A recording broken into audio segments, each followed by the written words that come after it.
Hello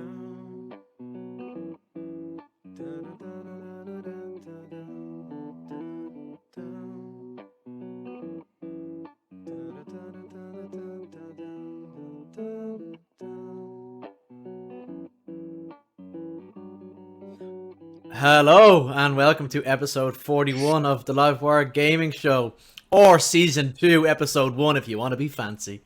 Season 2 episode 1, there we go. Season 2 episode 1. Season 2 is the best season in any program. Everybody knows that. Don't think about it too hard. Worst. Don't think about it too hard. Anyway, hi. We are still alive. I have more hair and less beard, and Stephen has less hair and more beard. I haven't looked at episode 40 to see what we actually look like. Anyway, yeah, we kind of went missing for 7 or 8 months. There's reasons behind that we'll get into. But yeah, we're gonna fire this up again. So if you're watching, welcome back. And if you're not, I'm gonna hunt you down, Shredded Viper. Stephen, how have you been how's 2022 treated you?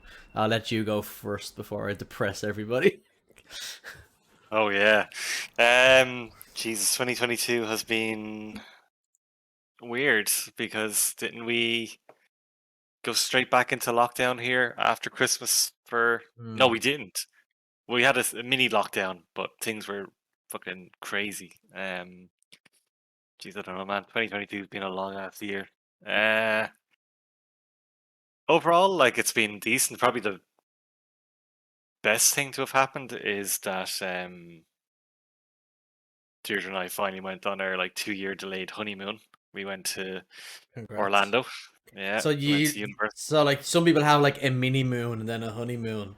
You had I don't know what you want to call it.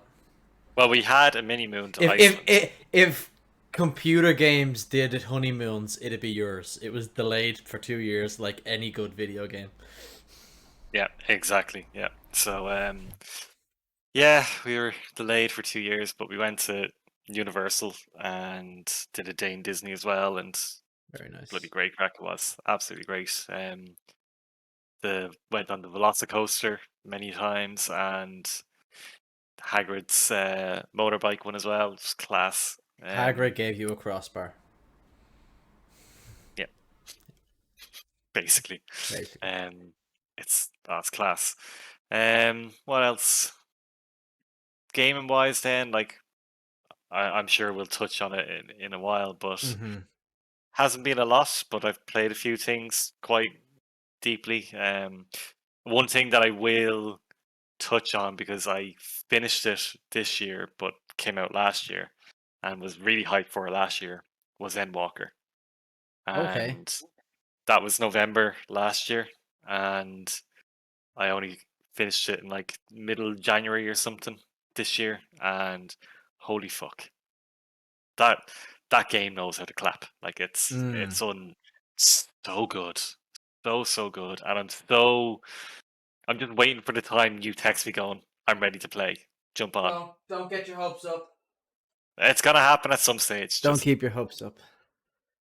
They're not up. They're just slightly raised. No, I will. I should have a bit more time now that everything is settling down, and now that we're in an official blended working with work, that I should be able to actually set aside time to. I'm just thinking, you can use this in your news, but does a certain new peripheral that you have play that game? Does it work on it though? That's the thing. That's what I want to know. I'll have to check that for you. We'll get to that. Yeah. So other than that, then, I think it's probably a good idea to say where we've been. Yeah, just I think for you, I think you just got fucking crazy busy with work. Yeah, so like my job is constantly, like, it's constantly going. I naively thought, when the school year ends, things will quieten down. Turns out they actually get much busier.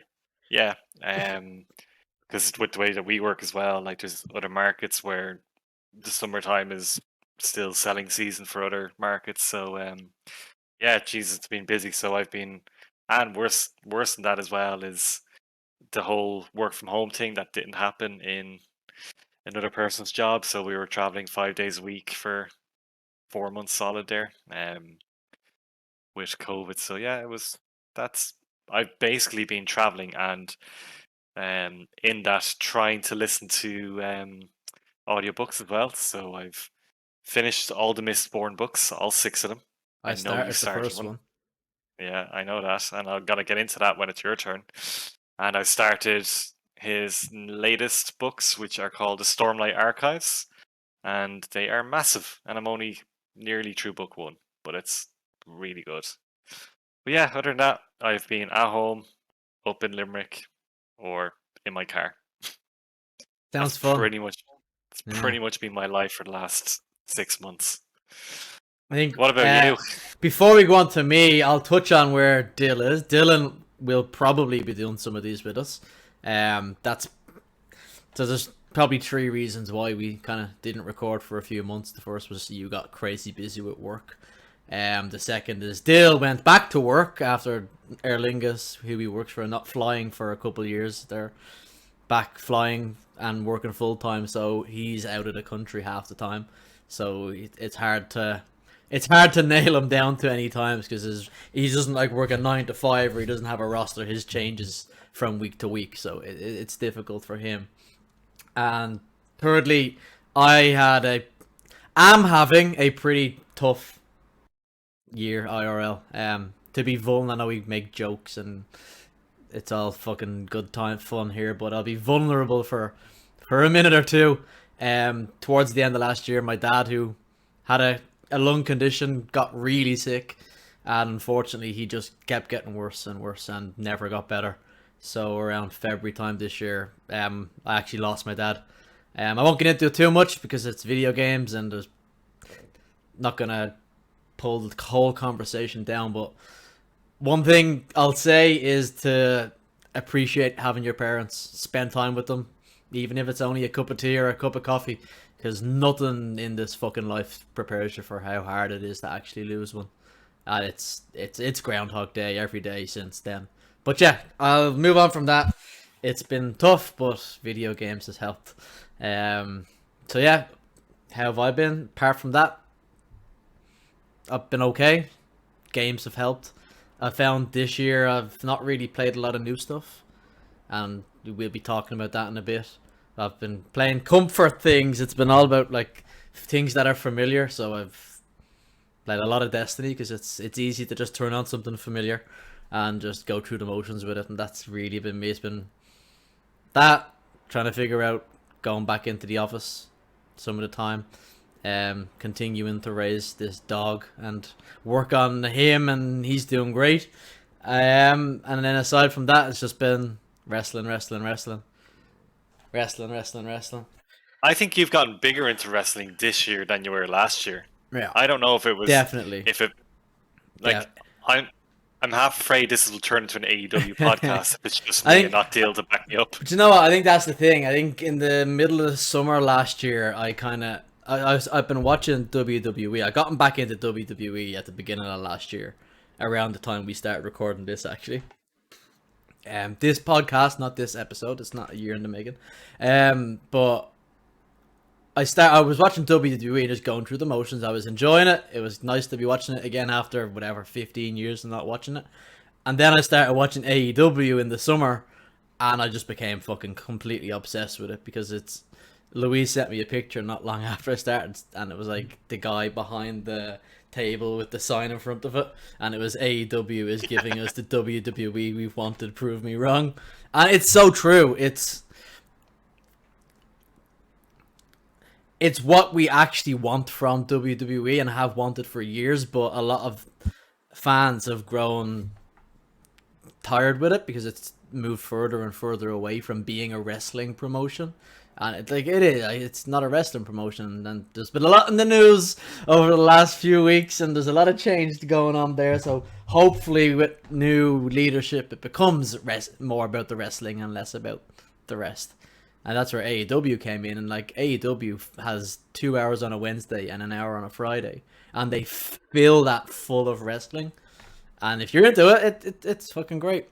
I think it's it's for the hardcore fan.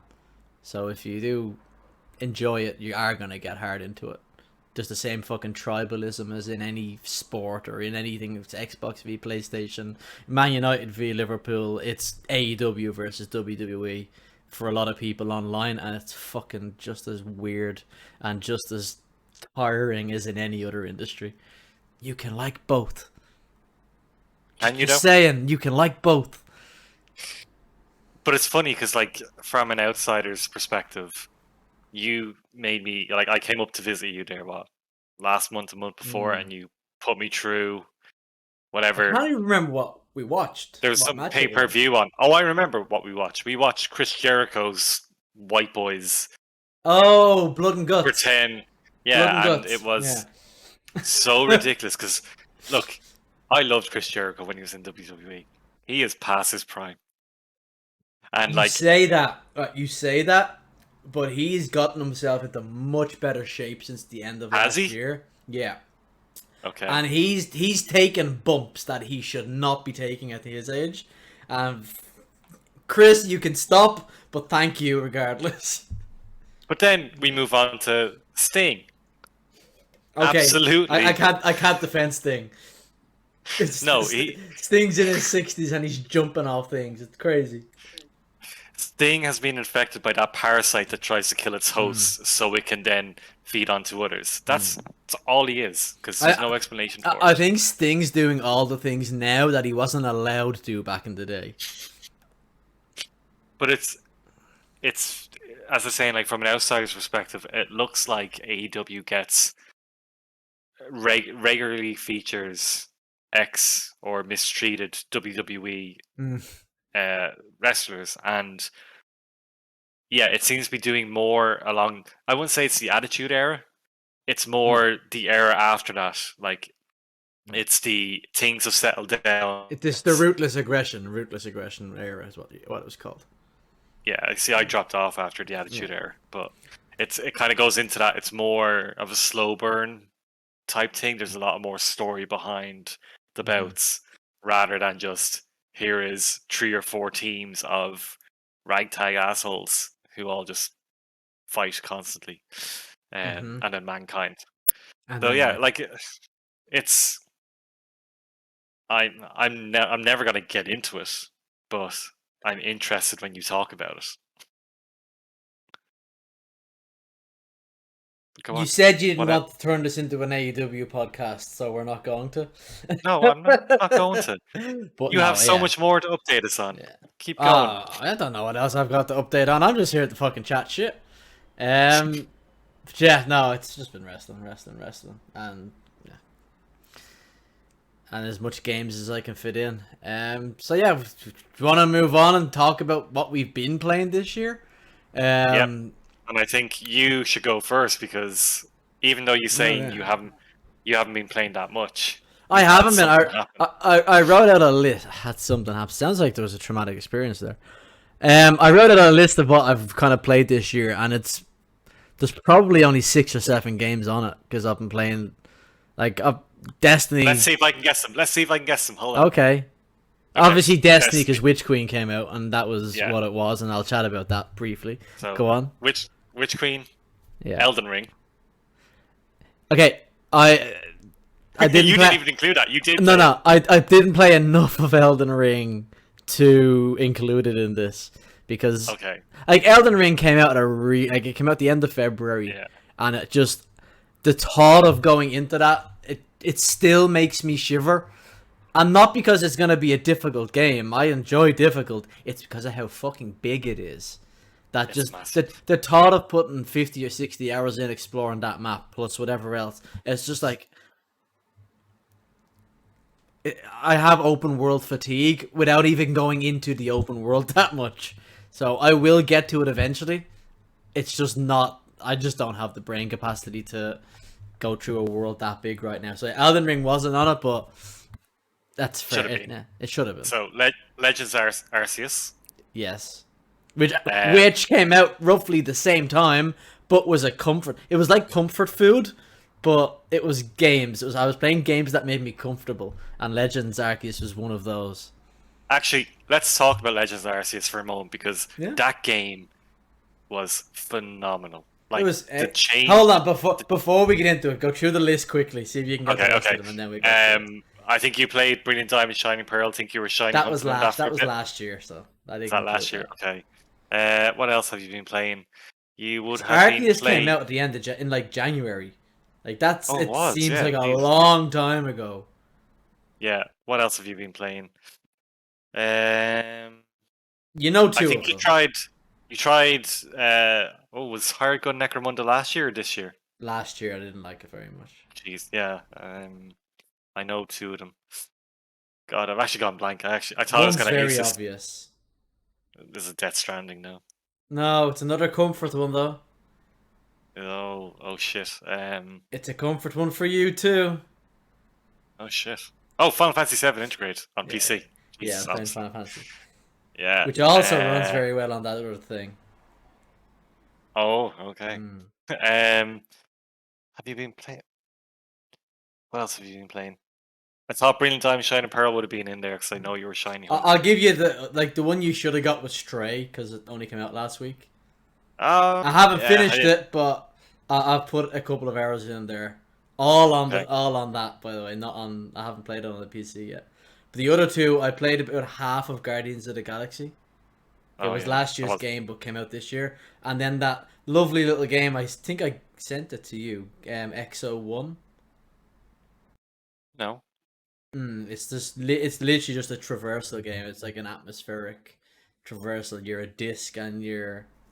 I thought I sent it to you. I thought I gifted it to you. Anyway, Right. Check it's maybe. just a really nice game. It's like there's like 5 or 6 levels in it, and there's more going on that I didn't really pay attention to. It was just like, I'm traversing this world, and there's rain effects going on, or there's wind effects going on, and there's an atmospheric. It's really cool, and it's really cheap. I definitely recommend checking it out, especially if you've got a nice TV or a nice screen. It's one of those that you should. So yeah, you wanted to talk about Legends Arceus. That Um, game, like it's. I was. I remember. I'm sure if we pulled we up were an all old episode. apprehensive, Yeah, because you remember they showed the video of them except throwing the me, Pokeball and it except missed. me, except me. Uh, really? Were you not Yeah, apprehensive? the way I kind of looked at it was they're taking a risk, somewhat, It- and yeah, I am all for Game Freak taking a risk because there's not enough risks taken with the Pokemon franchise, I in my wasn't opinion. adverse to the risk. Like the risk was what I wanted. Yeah, What I was adverse to was the that they had performance. just that they had fucking shot themselves in the foot with how Yeah, terrible it was going to be. mm. And I will hold my hand up and say it actually performs really well Yeah, on it the performs Switch. really well. Yeah. It performs like shit once you put it up to an OLED. Like Oh, if you once plug it that, blows yeah, up, yeah, it yeah, fucking it just terrible. chugs. Agreed. Yeah. But Playing it the game handheld, it's fine. It's lovely. but the gameplay, like the open world because it's not really. Mm. It's It's a more like couple of Monster maps. Hunter ish. It's Yeah, it's biomes segments and biome. Yeah. yeah, it's Returnal but in Pokemon now. That's the other but thing I it's actually played. Actually, I was playing Returnal this oh, you year. Yeah, did, yeah, you had the Tower of the Terror of Syphilis I peaked at number 8 in the world. Just the three. You were claim. one at one time, weren't you? Ah, that one doesn't count because I snuck in after the leaderboards were reset and did a quick run and no, but the official peak was 8th. Um, but yeah, like, what are your thoughts on it? Because I really enjoyed. So, like, I enjoyed the emphasis on a story that they were telling. I Mm-hmm. enjoyed the new catching mechanics and the battle system. What I didn't enjoy was Arceus being locked behind completing the Pokedex, and I'm a lazy fucker, so that's still not collected. Mm. Yeah, But I what? kind of agree with what you said. I liked the battling mechanics. I thought they were a nice. They were a subtle change, but they were a change. Um, they didn't completely work all the time. Whereas sometimes you do a fast attack, and then the order wouldn't actually function properly. But look, it's small inconvenience. It's not like it's a difficult game that it really fucks you up. But yeah, like I like the battle mechanics. I liked the catching mechanic, but I would have liked to be able to. I can't even. Could you battle live wild Pokemon? No, you I couldn't can't. battle No, wild Pokemon. No. no, no. You could. You could. Sorry, there was just no trainers, and there was no trainers in the wild. Oh yeah, yeah. That's the Sorry. one thing. Yeah, Like, and I was playing through. I was like, yeah, I'm really enjoying this. I like the story. Having side quests in a Pokemon game was kind of crazy. Um, I I'm looking forward to Scarlet and Violet because they're going to be a kind of a mainline Pokemon game. consensus between the classic style and this, where it's going to be the open world. Like I feel it was missing trainer battles, or a lot of them. It was missing the gym or something like that to progress through. But for what it was, it was. I I find it difficult to outright say I prefer this Pokemon game over it. Like Yeah, it's probably one of my favorite ones that was released because it was different. It was a step in a different direction. It was changing up the formula, and I think that they can take a lot from that and merge it with the classic style to come to something really really cool. Um, the fidelity of it was better than what we thought it was going to be, in my opinion. It did yeah. look better. It performed better.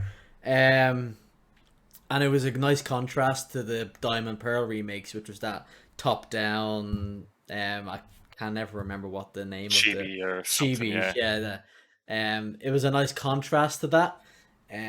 I still think that they could be a lot braver with it. They could really push the Switch to its limits in terms of what a game can look like. Because there's better looking games out there on the Switch. Does Pokemon need that? Well, that's the endless debate on Reddit and Twitter and everywhere. It would be great if it did look better, but I think there's a. I'd rather they did other things than just focus on it looks this, it looks that. Because at the end of the day, Pokemon's a cartoon, so yeah. There's only so good it's gonna look. exactly unless they go with the ultra realistic PC launcher, Xbox and PlayStation, which is never gonna happen. So, but yeah, no, I really enjoyed it. I loved it. Like, I don't really have any real criticisms because I loved it. The only real criticism I would have is the boss battles with the whatever they were called again, the frenzied beasts or something like Hmm. the Yeah, they they. were cool, but I they were think a bit after the of a first one, it gimmick. didn't work. Yeah, It it was was just a kind bit of of a like gimmick, a bit gimmicky.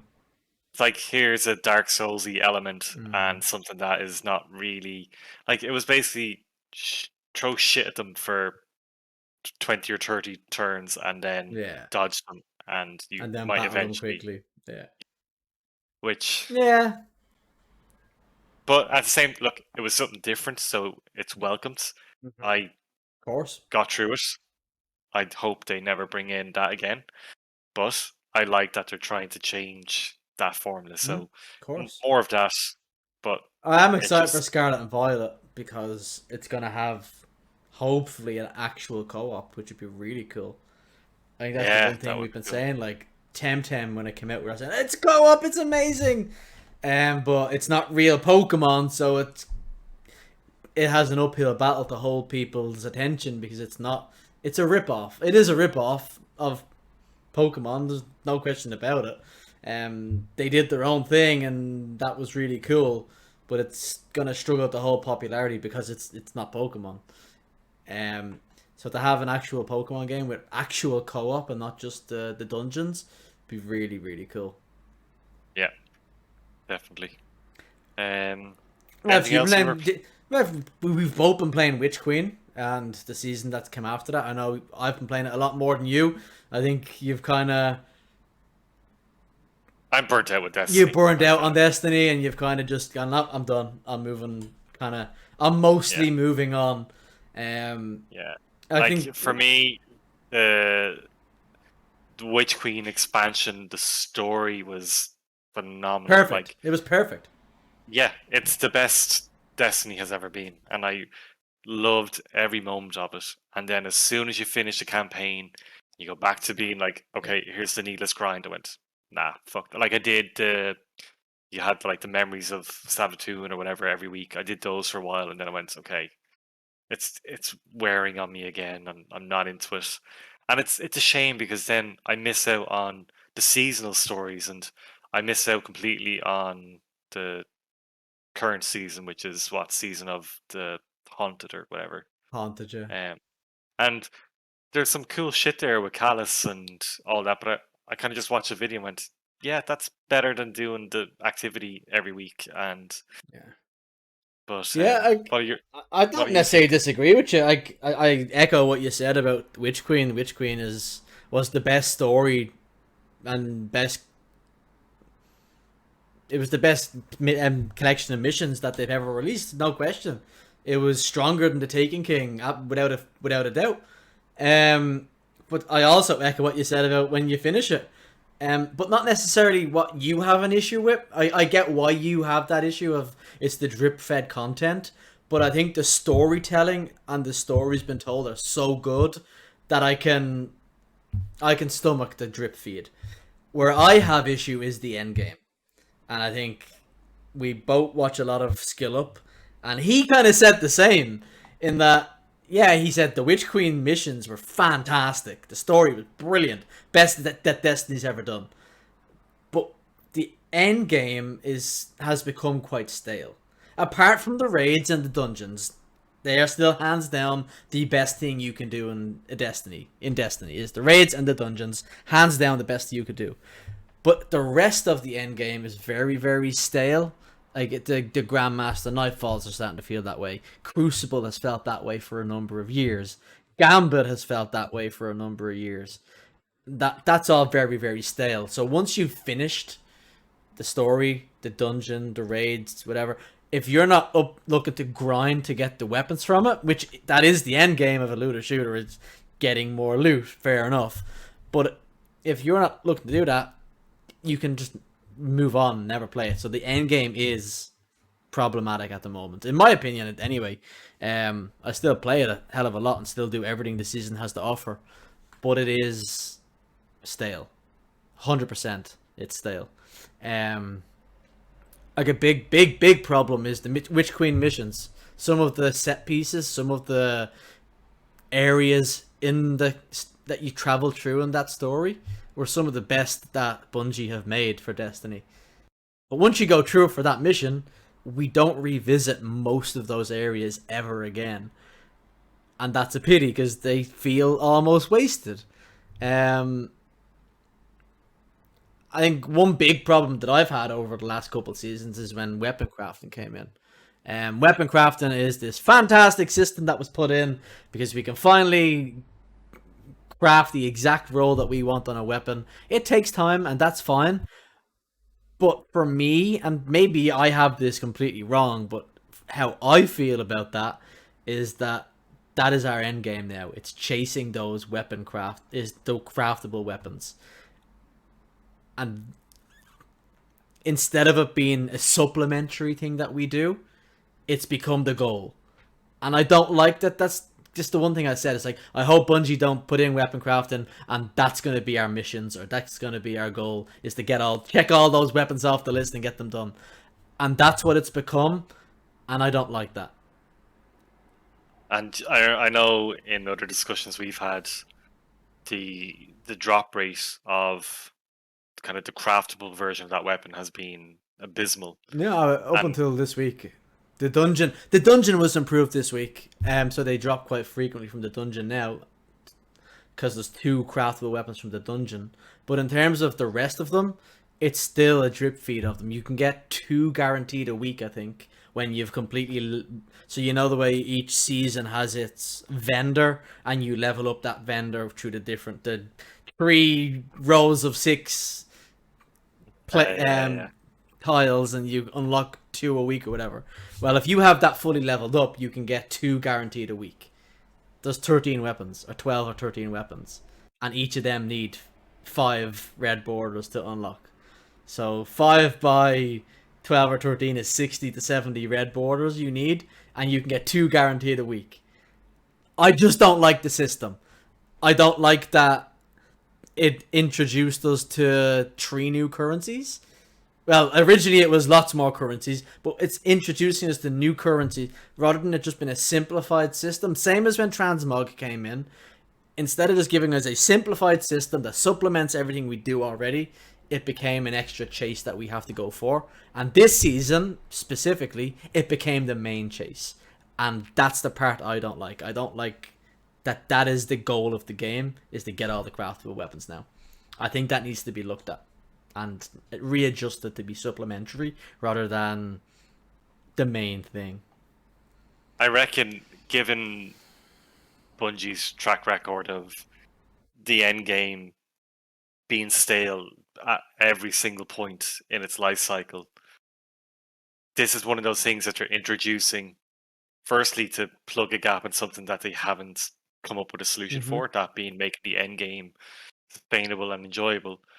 But I think in maybe not Lightfall, but in the final shape, we'll see this, as you say, become supplementary. It'll be part of hopefully all the other things you do.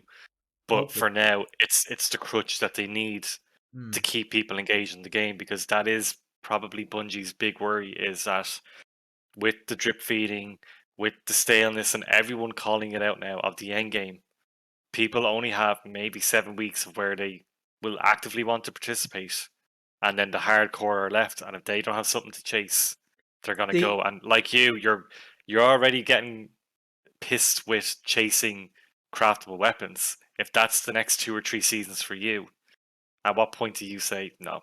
That's me done.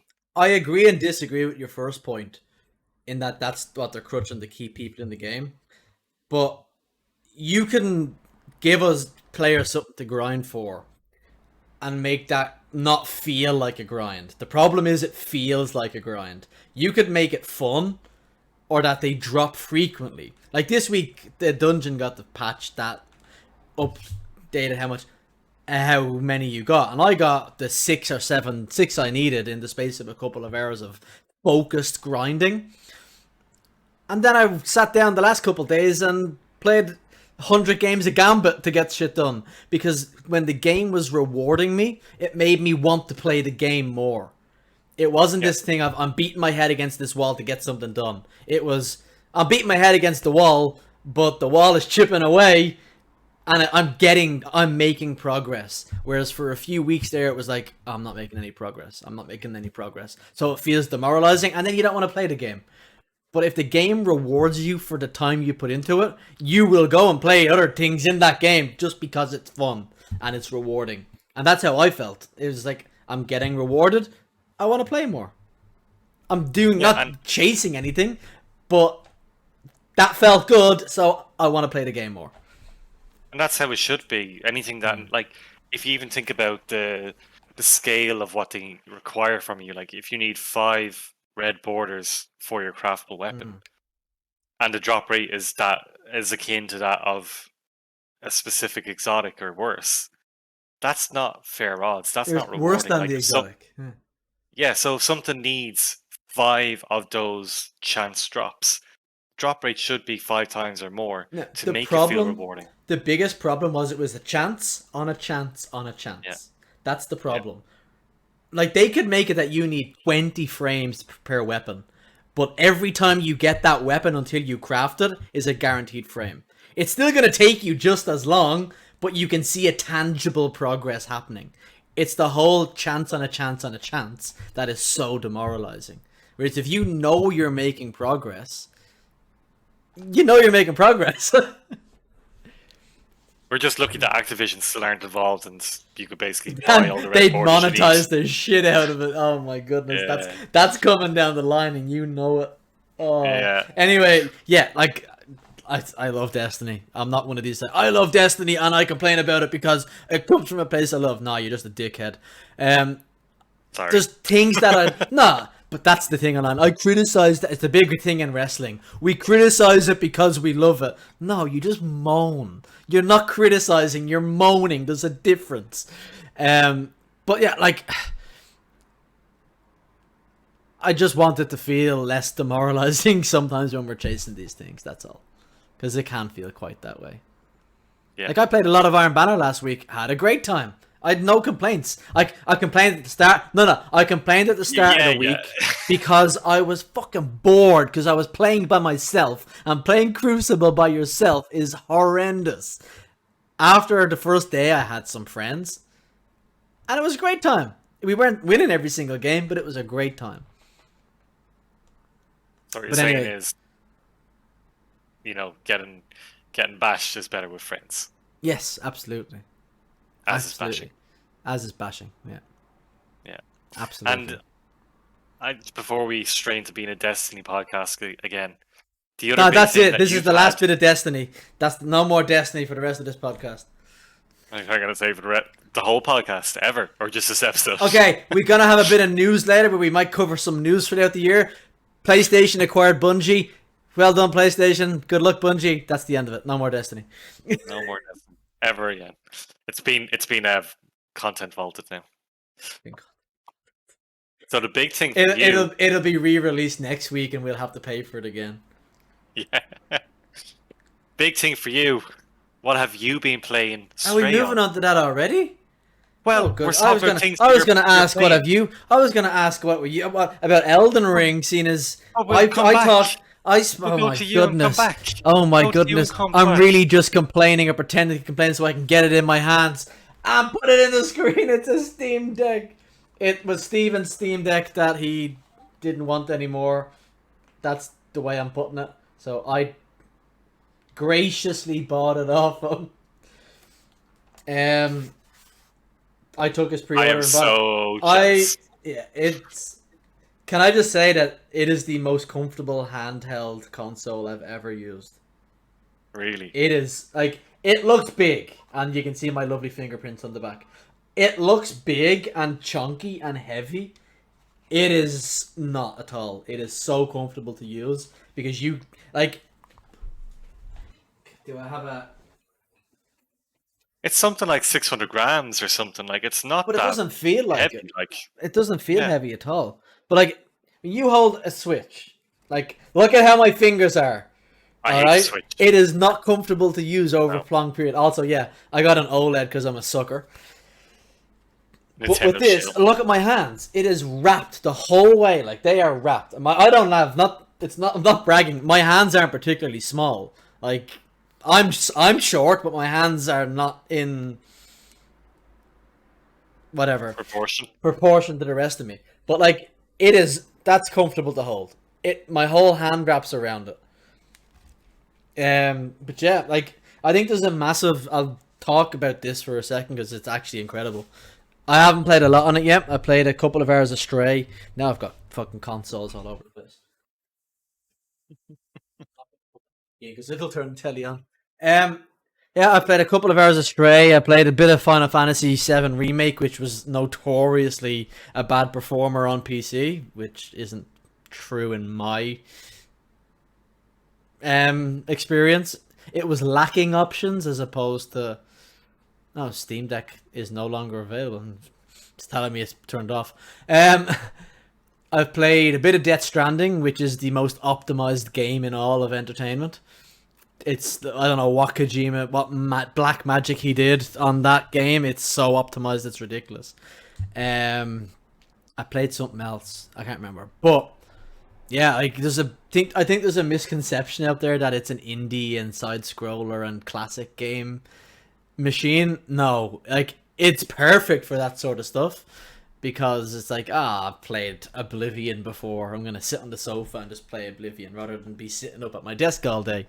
And it's great for that stuff, but you can put through the newest AAA titles through that thing, and with a bit of tweaking and a bit of graphics messing with the settings, like you can absolutely play God of War PC the whole way through that. It might, if it's optimized, that I haven't checked. That's just the one. Death Stranding, you could absolutely play that from start to finish on that Steam Deck and have a great time. It is not at all just an indie machine or a machine for playing indies on. It's really not. So I'm excited to see what the Steam Deck 2 does. Sorry about your deck? I too struggle to keep my deck dry. Um, Brought people but around to yeah, see your no, deck. it's fantastic. It really, really is. I kind of feel a little bit guilty for taking it off your hands You should. because I haven't played it as much as I want to play. Um, yeah, it's great. There are downsides to it. That I won't get into, but no, It's a hot boy. I've heard it's hot. it the top of it gets quite warm. It gets quite hot. Um, It's a yeah, screen no, touchscreen, actually. it is touchscreen. It's very responsive. Okay. Um, it's great. Like it's a basic. It's a handheld PC. Like if you were looking to get into PC gaming, but you couldn't afford to build your own PC and get all the peripherals, or you don't have the room because you live in a small apartment, and you also don't want to spend four figures on a gaming laptop, you can get it. You could go out and pre-order a Steam Deck, get the base version for €400. Is it? I mean, you could pre-order, but you'd be waiting over a Yeah, no, year. you will be waiting absolutely, but what's the 64 gig version? It's like €400. Is it? Yeah, 399. 399. Get an SD card, and there you go. Like you can access your full Steam library through that. I imagine down the line that Xbox are putting an app on this thing. I know you can play You can through access it through XCloud. GameCloud. Yeah, you can do that. I assume down the line Xbox are putting an app on this, because they'd be crazy not to. Um, and yeah, there you go. For €400, you have a gaming PC that you can take wherever the bloody hell you want with you. Not all games are playable on it. Destiny Yes. is a famous Yeah. example that you can't play it. Hopefully down the line you can. It'd be nice to just log in and do some random grinding, but a lot of games that like more and more games that come online with it every day. Um, and the best part is you don't have to buy a whole new library. I made the joke with you, Steve, it's like, where's the part in the case for putting my games?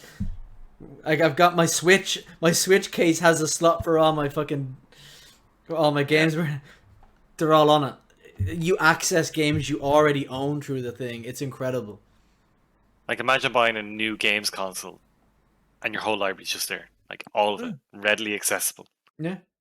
Like, you buy a Yeah. PlayStation 5 and you just buy all the new games that come with it. Yeah. Well, no, you can So, do that. It's called buying Xbox because you just get Game Pass. true. But yeah, no, it's a fabulous piece of tech. It really is. The fact that they can't fulfill all the pre-orders until next year is kind of testament to how well. Because I haven't heard anyone complain who has one complain about what it does. Like No, I think there's temper your expectations. It's not a supercomputer. It's not got an RTX 3090 in there. It is a supercharged Nintendo Switch. and that's it. So, like, even with emulation, like, you can play Nintendo games on your Steam Deck. Don't know what you're Now, talking about. well, we've just been copyright strike now and sued by Nintendo. Not me. But I'm fine. You're fucked. I'm all right. I'm fucked. Yeah, yeah. This is gonna break through that door now. Watch. But like, there's so many things you can do. You just So, no, Steven, you're just gonna be put in that Netflix program. That's what it is. They come and kidnap you and put you in. Squid I didn't Games. watch it. Squid Games, yeah, that's the I one. haven't seen it yet, but okay, yeah. I haven't I do either. need to No watch that. interest. Yeah, I want to watch it. My It only looks good. experience of that was an AEW piss take. Go on. Oh, but no. Is there anything else you want to say about the Steam Deck? No, not at all. No. If you're thinking of getting one, pre-order it. It costs €4 or $4 or £3 something. Pre-order it because it's gonna be a year until you get it, so you can make up your mind in the next year if you're gonna want to get it or not. But get the pre-order in and have a good think about it because it is very, very good. I'm currently, as of today, on 0.5%. It's gone up So 0.17 since last week. yeah. Yeah. So, Stephen, we both were looking forward to Elden Ring. I didn't quite get to it because I'm Life. making excuses. Life got in the way. Unfortunately, it's been a hard few months. It really has. It's not easy. Um, But I'm trying to keep a smile on my face. Tell me about Elden Ring. Well, how much of it do you want me to say? Like, have you You say what you had any? want. It's fine. It's a Souls like game. You're not going to be able to spoil the story on me. Let's be real. So yeah, you say what you want to say. Boss spoilers are absolutely fine. I don't care for spoilers in an Elden Ring. It's not like you're spoiling Westworld on me, Um, which is excellent this yeah, season, by the way. I know. I need to get into it again. So good. But Elden Ring, do you know what? Like, it's more Dark Souls. It's great. It's improved upon Dark Souls 3. The combat isn't as good as Sekiro. No combat in Doesn't the have world is as good as Sekiro. no. It probably never will be unless you get Sekiro 2, and even then, how do you perfect it? Um, but I like the addition of all the extra bits like the Ashes of War, having a huge amount of weapons and armor, and all the weapons having different effects. The problem is there's one or two weapons that are really really good, so you just tend to go for those when you get them. Um, Magic is strong again, thankfully. Miracles are fairly decent. Overall, it's a well balanced game. It's just fucking huge. Like, I had open world fatigue before going into it, and I 100% am now just done with open world games to the point where I have wanted to play Horizon Forbidden West, and I'm just not buying it because it's an open world. I bought the new PS Plus Premium, whatever the fuck it's called. I did the upgrade. It was like €25 for the remainder of my time because I could get a trial for Forbidden West. I played an hour of it and went, no, I just can't. And that was in a And linear you know fucking what? story part. It's the not the worst kind. It's the kind of open world game that triggers my fatigue the worst. It's the one with a ton of map markers. Yeah. Because I look at that and so I know a lot of people look and they go, "Oh my god, look at all this I have to explore. It's so cool." I look at those as tasks that I have to complete. They're like Yeah, yeah. chores. And it's that Ubisoft open world map marker stuff. I see it as a chore. Yeah, same. Yeah. Absolutely. So Elden Ring definitely has that times 100 because even though it doesn't hit you with all the map markers, you know it's a fucking Souls game. So Miyazaki has hidden something somewhere, and if you overlook that tiny bit of rock that you were like, could that be an opening to something? It fucking wasn't opening to something. You missed it. And I like in traditional Miyazaki style, I progressed somewhere slightly too fast and locked myself out of a quest line for something else. And I'm like, I cannot be arsed going back playing this game to do that quest line, which I really did want to do. And I was like, fuck it, I'm not doing that again. So while I generally would get like 2, 3 or more play cycles out of a Souls game, Hmm. I did this once and just left it because I couldn't. Actually, do you know what? What I did do was I got a new save and put mods into it. So I have like one where I'm just really fucking powerful. I have all the weapons and armor and all the items I need. And I was Do like, you have yeah, Thomas the Tank Engine in your game? not yet. No, no. I'm trying to figure out where I want them to be. If I get a randomized Thomas's Tank Engine, that'd be great. That'd be But fucking terrifying. but other than that, like the general gameplay of the Souls part of it is it's perfected. Like it's so good. The having like the spirit summons, which is basically if you didn't want to do co-op, here is a constant co-op partner. Hmm. It's really good. Build diversity is fantastic. It's so cool, and each area has its own. Except Caelid. Caelid can go fuck itself. I've been to Like Caled. It can go fuck itself. we've all been to Caelid. We all opened that chest and got Hmm. fucked. Oh, I Um, opened it intentionally. I I opened it, but no I no. opened it I from the wanted. network test because Yeah. that's where the good. That was a good weapon, and I was like, oh, cool. Like it was.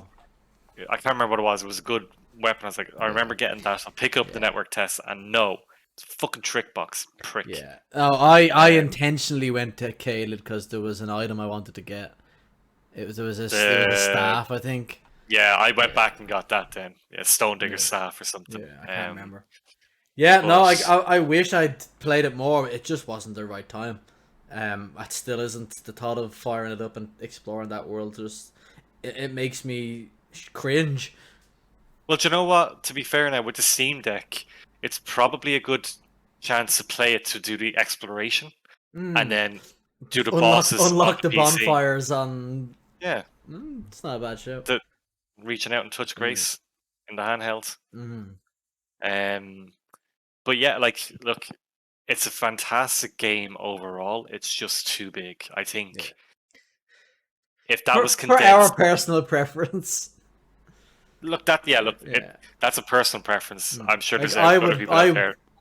we played Demon Souls last year, and I absolutely loved it Yeah, because it's again the focus thing. It's I know I'm going to this through this shrine. I've got 3 or 4 bosses to face, and then I loop back. Whereas in Elden Ring, it's so open, and it just it made me not want to play it. yeah. Like if The collector's if we edition went, was cool though. that was with Melania, wasn't it? Yeah, I don't want Yeah, to see that. Don't no. show me that. No, no. I get nightmares again. Jesus Christ. Oh. You That didn't get boss. help off that guy then. I didn't get help That off. Let me famous guy. solo him. I Let me fucking say. knew. I bastard. No, I did that all by myself. Fucking horrendous. Um, but yeah, like, look, bosses are phenomenal as always. Story is actually very good. There is a story to it, and there's like in every other Souls game. Normally, you'd have to read item descriptions to kind of get an idea of what's going on. Like, Yeah. there's obviously some of that, but Or the umbilical if you cords. or the umbilical cords, yeah. But if you explore all the quest lines or as many of them as you can do in one playthrough, you get really cool. Like, there's the quest line for Gold Mask is his name, and that leads to a revelation about a certain character, and it changes the story and your perspective of it. You're like, oh, that's cool. And there's moments like that where you go, oh, this is that Souls level of fuckedness that I want. Like, I think Miyazaki may have gone too far with one of them, like Moog, the Blood Lord dude, is a pedophile. Lovely. Like, straight up pedophile, has robbed Mikola, which is the child god, and is keeping him in a sex dungeon. Like, I don't know if that's George R. R. Martin's influence or Miyazaki's, but maybe the two of them together, probably people should have reined them in a little bit. But look, I would say for you, if you could use it on the deck and just do that kind of exploration, maybe do a couple of the small little dungeons or caves, and then just go straight beeline for the boss. And that's the other criticism. It gets rid of that challenge that you face in every level where you try to master the level itself, and it incentivizes running through the fucking thing. Like, Yeah. the amount of times that I ended up just beelining from grace to grace to the final boss or to the boss in higher area, like, I felt like you don't really enjoy the area as much because you're just like, I can't be arsed fighting all these things. There was some really good quality of life changes and stuff. Like, overall, I enjoyed it, but it's a it's a mammoth game for that style, that genre. Like, for a difficult game, it's a mammoth fucking game to have in an open world. Yeah, that's my rant about Elden Ring. Will it win Game of the Year? No. No. I think it Does it will. deserve it? It will. Maybe. It will in some outlets. Yeah, Yeah, absolutely. it will Like, in some outlets. does it deserve it? Yeah, in some respects. I think there's still a few more games to come this year that, like, let's be honest, God of Potentially. War is probably going to get it just for the Sony ness of it. And also, it releases at a really good time, favorable time, right before the award season, because then it's you remember like Returnal got shafted last year because of how early it released in the year, whereas God of War is releasing right on time, and people will forget what else has come throughout the year. Elden who? Mm-hmm. Um, but yeah, so then just in terms of other games I've been playing, the one game that I've waited can't believe it's been 2 years for. Stray. Stray. Fucking hell. Have you finished it? No, I haven't. No. I'm in the ant village, Oh, going up I'm towards. still near the beginning. Oh, It's okay. just a lovely little game. It is like Yeah, it's chill. It's nice. it's not pushing boundaries. It's No, not it's just being really be a innovative, cat. but Be be a an cat in asshole. a cyberpunk city. Post Yeah, cyberpunk city. yeah. No, I'm really loving it, hmm but is it, the best game you've ever played, or will it be a, Nah. a groundbreaking experience? No, Doesn't but have I to be like though. being a no, but I like being a cat and pushing paint off the side of buildings and tripping up an Just NPC. being a Actually, little bastard. just being an asshole. But there's an NPC. I don't know if you've seen him who walks around No, I in. haven't. Yeah, he just walks around that area, and if you walk in front of him, he'll trip over you. I've broken him. Like, I don't know what happened, but he tripped and then yeeted out of the game Nice. and left his poncho behind and a leg, and it's just there. It's persistent. It just won't go. Like, I've gone to different areas and come back, and it's Still still there. there, and he's gone. He's been yeeted out of He got existence. misadventured.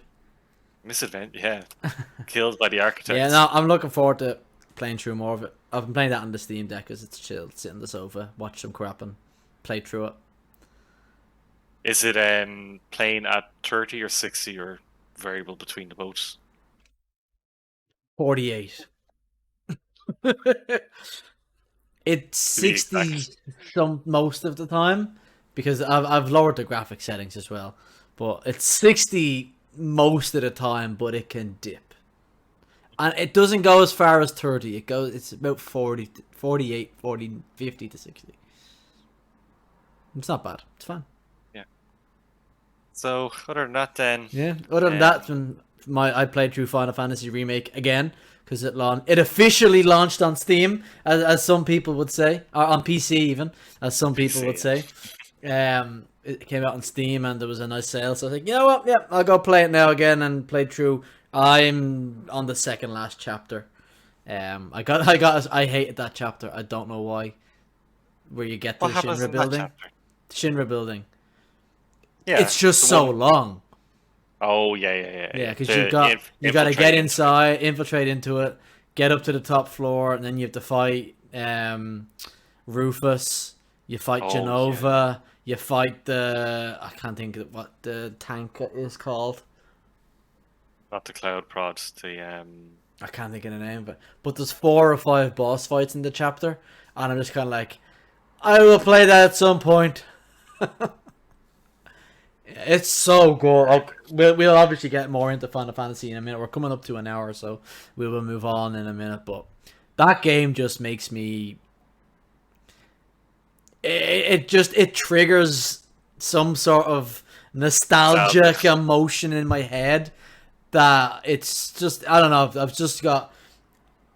I don't know if there's any other games that I have such a strong emotional attachment to. Yeah, And no, it's like only gonna get harder when all the shit happens and people die. But we'll get on to that. well, we That's don't the know. other thing I've actually been doing. I've been watching a let's play of the original Final Fantasy VII, just to Oh yeah, because re-jog the memory. you're Because being I a prick. You couldn't be won't. bothered playing through it. Yeah. Yeah, it's been really good. I think the guy's name is it's Kronos. I think his name is on YouTube, and Oh he's yeah. really good. Like he's just a fucking nerd playing video games, and there's nothing wrong with that. I mean that as a compliment, but it's just yeah, he does them as like episodes. So he'll do like one a week for however many weeks, but he's obviously finished Final Fantasy VII. So I'm getting through it, and it's enjoyable. Louise is looking like going, how the fuck are you watching this? But I'm enjoying it. It's refreshing the memory. So yeah, shall we move on to the main topic, which is not E3, Key E3. 3, Summer Game Fest, whatever you want to call it, and talk about some of the things that we saw that we're excited for, or were apprehensive about, as I'm sure you're gonna be, talking about open world games and having open world fatigue, and now you got 1,000 open worlds to go to. So yeah, I think it was a weird summer of game announcements. I think it was good to have them. It was nice to have something on. Um, but it was a weird summer. I think especially Xbox were more focused on the next 12 months. So it was anything you see which here was is nice. coming out, which was good. Yeah, Um, it meant that there was a couple of omissions of things that people wanted to see, but it is what it is. You had Summer Game Fest, which is never gonna match what E3 was, but it's still like Jeff Keighley's putting this on for us, and it's good to have it. It's going to be interesting to see how it plays out next year when actual E3 is supposed to be back. PlayStation didn't really do a showcase. They had a small one the week before, the State of Play. Nintendo haven't done anything. Oh no, they did. Sorry, they did. They did something small. And then you had a lot of the smaller ones. Your Capcom had their own, Square Enix had their own. Ubisoft haven't done anything yet. That's soon. But yeah, it was a weird one, I thought. But it's still my favorite time of the year. I love like, oh, what showcases are on today? What do I have to catch? yeah. It was a like. Look, I'll preface this by saying I think what Jeff Keighley put together was great, and it was a really good showcase to experience. But man, was it lacking. Like there was nothing really there for me. There was I very don't little think that depth. was Jeff's fault, particularly No, Jeff's and that's fault why I'm though. saying it's not It's that on yeah. Jeff. I think before you move it on talking with specific things, Xbox had their own coming up. And I think one thing that is kind of crap is that Bethesda's is now part of Xbox. So instead of having two showcases, we get one showcase of the two of them. Um, but I think anything that's being announced, anything that's coming out in the next 2 years, has already been announced or shown somewhere because of the delays in development because that the pandemic caused, and that is coming out in the next 18 to 24 months. It's already been announced or shown for the most part. There'll be a few surprises thrown in. So I think Jeff got the best of what he could get. Yeah, and I think now that we're getting more and more developer and console based showcases around this time, they're less likely to give away their big ones. Like normally at E3 you'd get your big one. And I think maybe it's a little bit facetious as well to kind of compare Jeff's to E3 because E3 is the big event that everyone goes to. It's the tent that Versus one everyone guy. attends. Well, Jeff's is a showcase in itself in which he just gets as many publishers together. Like, so he's not E3. He's not the tent everyone wants to go to. He's just competing in the same space. So it'll be interesting to see E3 again next year. Do we see those big announcements being made by We're not sponsored the by Coca-Cola. I wish. But it'd be interesting to see, do we get those big announcements during the E3 conference, or are the developers just going to keep it to themselves and say, well, actually, it's better for us to have our own showcase and have it on our terms? And I think the ESA need to really pivot if they want developers to be at it. they need Because to do yeah, something different. Yeah, yeah. really. Like, I don't see them being the same way that they were before. I And I don't think think it'll. the gaming industry needs E3 or something like E3. It absolutely needs it. Whether the game developers or publishers need it is a different debate. But I think gaming needs something like that. And I think Jeff's summer of games is that thing. And maybe that's what he's working towards overall, is that summer of gaming becomes associated with Jeff Keighley, Mm-hmm. and the announcements happened around them, but they're not his thing, but that they're within the scope of activities that he has that maybe he has a presence in some form or another. And I think that's probably his ultimate goal, which is become synonymous with all those announcements rather than be the place where all the announcements are made. It'll If be I was him, interesting to see that's how what it I'd be plays doing. out. Yes. But anyway, to go back into the content of Key Tree, I love that word. There was only maybe 2 or 3 Yeah. ones that I went, oh yeah, like I think, and you'll agree with me in this. There's one that stood out as like that's a pretty much a must play. Have you an idea Which what it is? Witchfire, yes, I'm very interested in that. That's because the it kind of it looks the gunplay looks like Destiny, but it's a fantasy setting. yeah. Yeah, So it looked fun. yeah, I'm keen to see how that one goes. I think we need more FPSs like Destiny and how the game plays, like the gunplay. Destiny's gunplay is still unmatched by any other FPS. Um, and we I need wouldn't more, say like unmatched. I'd say unsurpassed. unsurpassed. Fine. To be fair, I mean, look, I know Apex has very good gunplay as well. It's not for me because it's way more technical.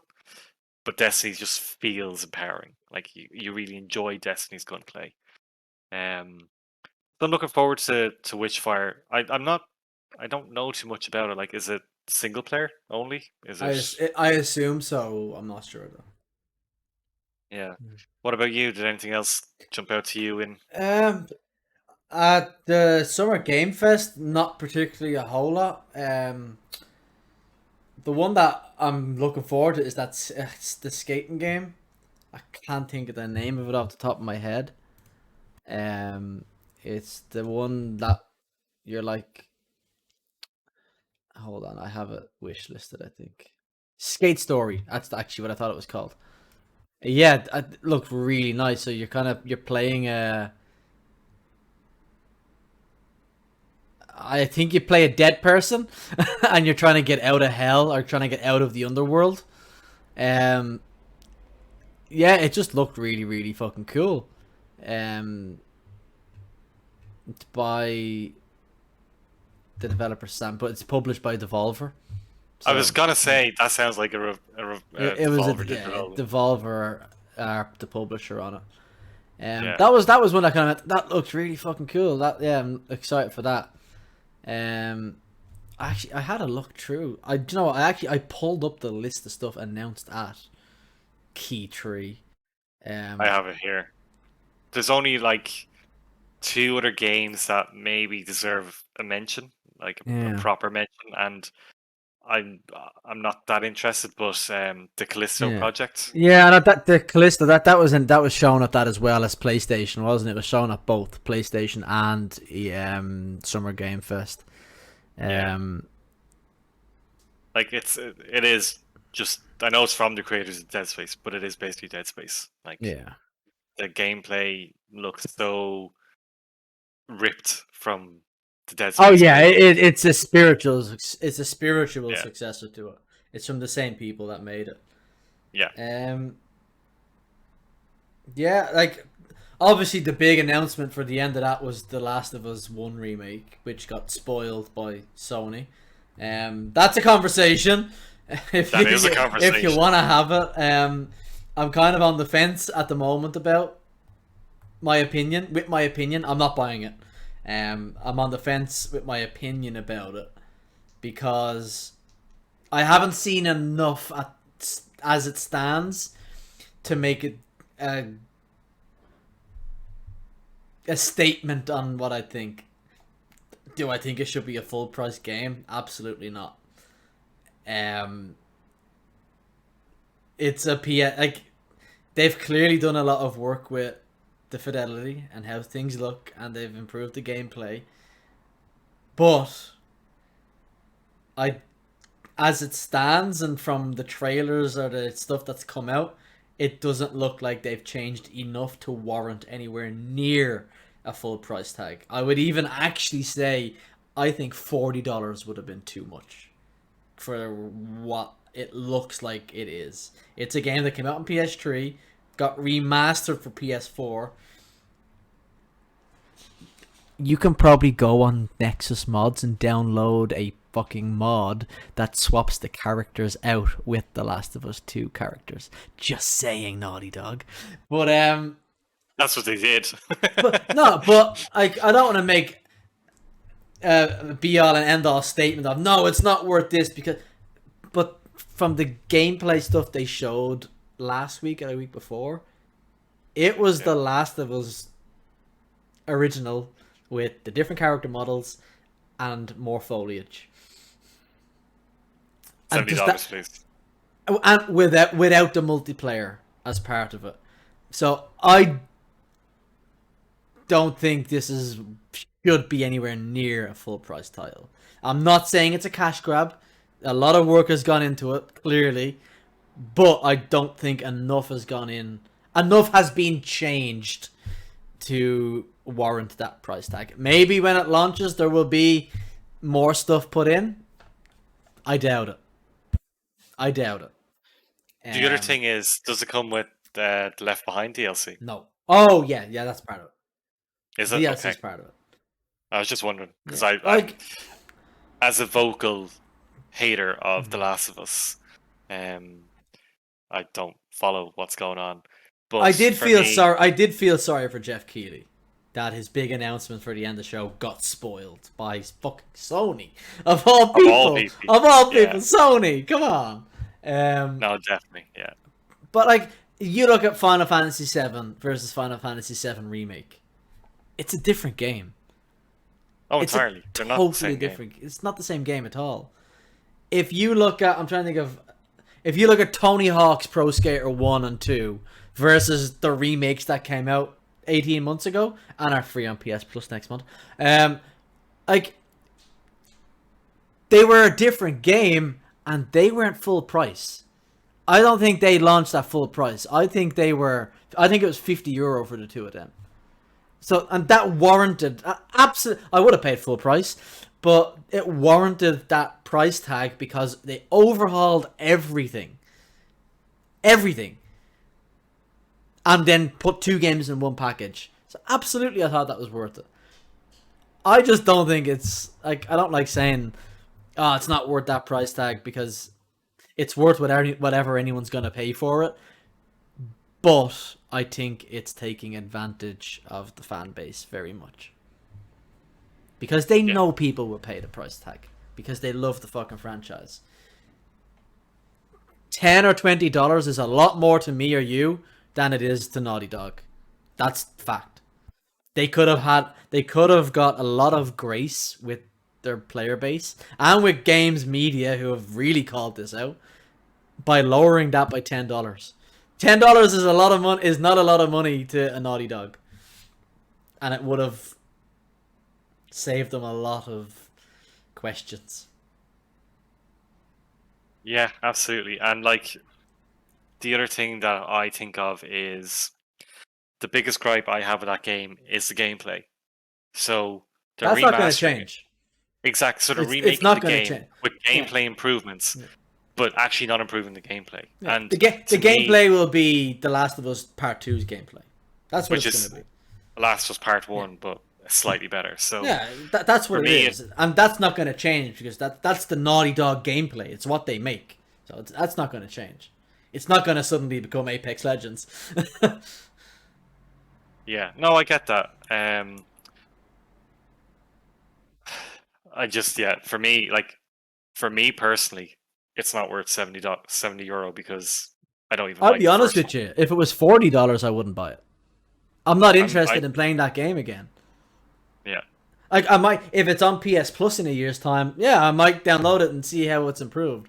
But I've played through that game, I'm going to say 3 times. Twice to 3 times. I don't need to play through it again. So who's this for? Like, probably for people like me who haven't played it but haven't But- formed an opinion. I formed an but opinion. the remaster is included on the PS4 version of the game. So who's it actually for? Like, Yeah, is it for the developers who can finally fulfill their artistic vision because technology has caught up with it? That hasn't been Maybe. mentioned once. No, it has. That's been the tagline. That Oh, was the Neil seriously? Druckmann That's their. tagline of we can now make the game look like we wanted it to look. Ah, Um, fuck off. but and that's fine. But I still don't think Do it and then do it for free because it's a labor of love. or have an upgrade path. Yeah. Like charge $70 to someone who's never played it. But if I own The Last of Us on PS3 and PS4, and I've got it on PS Plus, and it's part of the PS Plus, give me an upgrade path.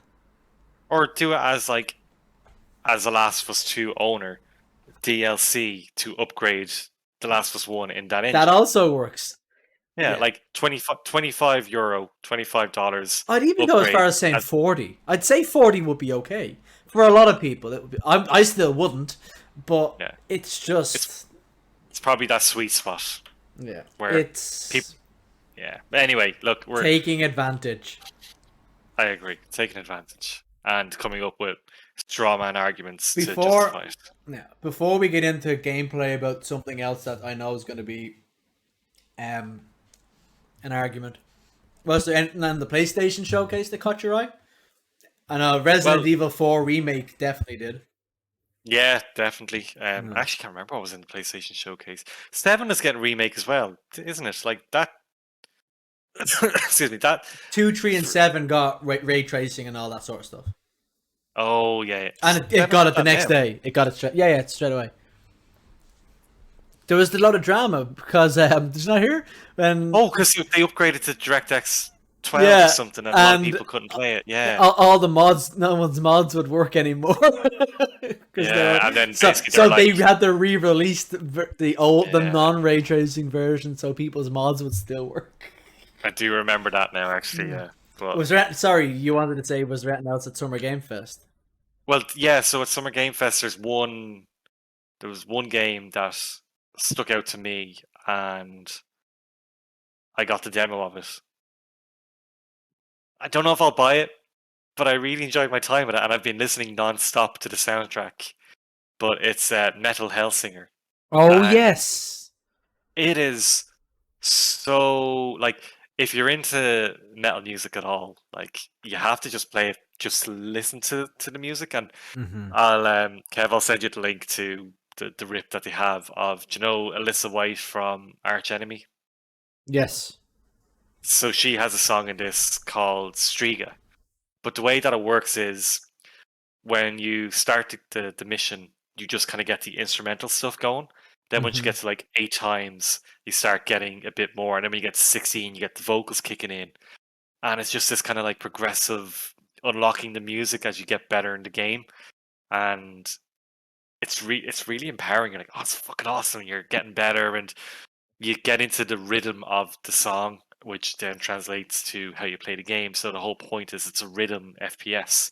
So you shoot on the beat, you reload on the Hmm. beat, and then at times where maybe you're not reloading or shooting, you can like double tap forward to like do a jump, or you press space, and instead of jumping you like shoot forward, and you do that to the beat and you get faster and faster. And it's just really, it feels really cool when you get it, but when it gets really hectic, your trigger instincts start kicking in. You start like just shooting things to kill things, but then that's counterproductive to how the game is. So it can be a little bit, but yeah, I really like the look of it.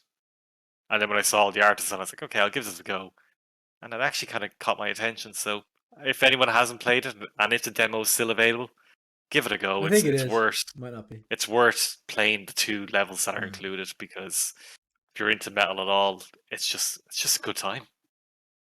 Um, PlayStation Showcase. I actually can't remember what was announced, to be There honest. wasn't a whole lot on. They announced Spider Man's coming to PC. Yeah, I won't get it. I'll get it no. on sale at some point potentially. I'm after fucking closing the tab because I'm a special person. Final Fantasy 16 was part of the PlayStation one. It wasn't part of Oh Square Enix. yeah, I got confused. I thought that was part of the Square Enix, but no, it's part. Final Fantasy 16 looks. It's looking good. It that looks more. like a crossbreed between 7, 15/7 and Devil May Cry. It's the the battle developer from Devil May Cry. Yeah. Yeah, yeah, it's Yeah, quite obvious. it looks unreal. It looks insane. I think we're probably gonna mash together a couple of showcases now, but Final Fantasy fans are eating well in the next 18 months. Look, if you are putting a showcase together, watch Squeenix's one. If you're not matching that, you're not doing a showcase. Like It was we brilliant. went in because you and I went in and I was saying they're gonna do this and this, and you're like, there's no way because it was what 20 minutes showcase, and you're like, there's no way they're announcing this stuff. I was like, I fucking guarantee they have to be. And they, to be fair, like they didn't give themselves time to announce the banger after banger that they did. Yeah. But fuck me, did they deliver?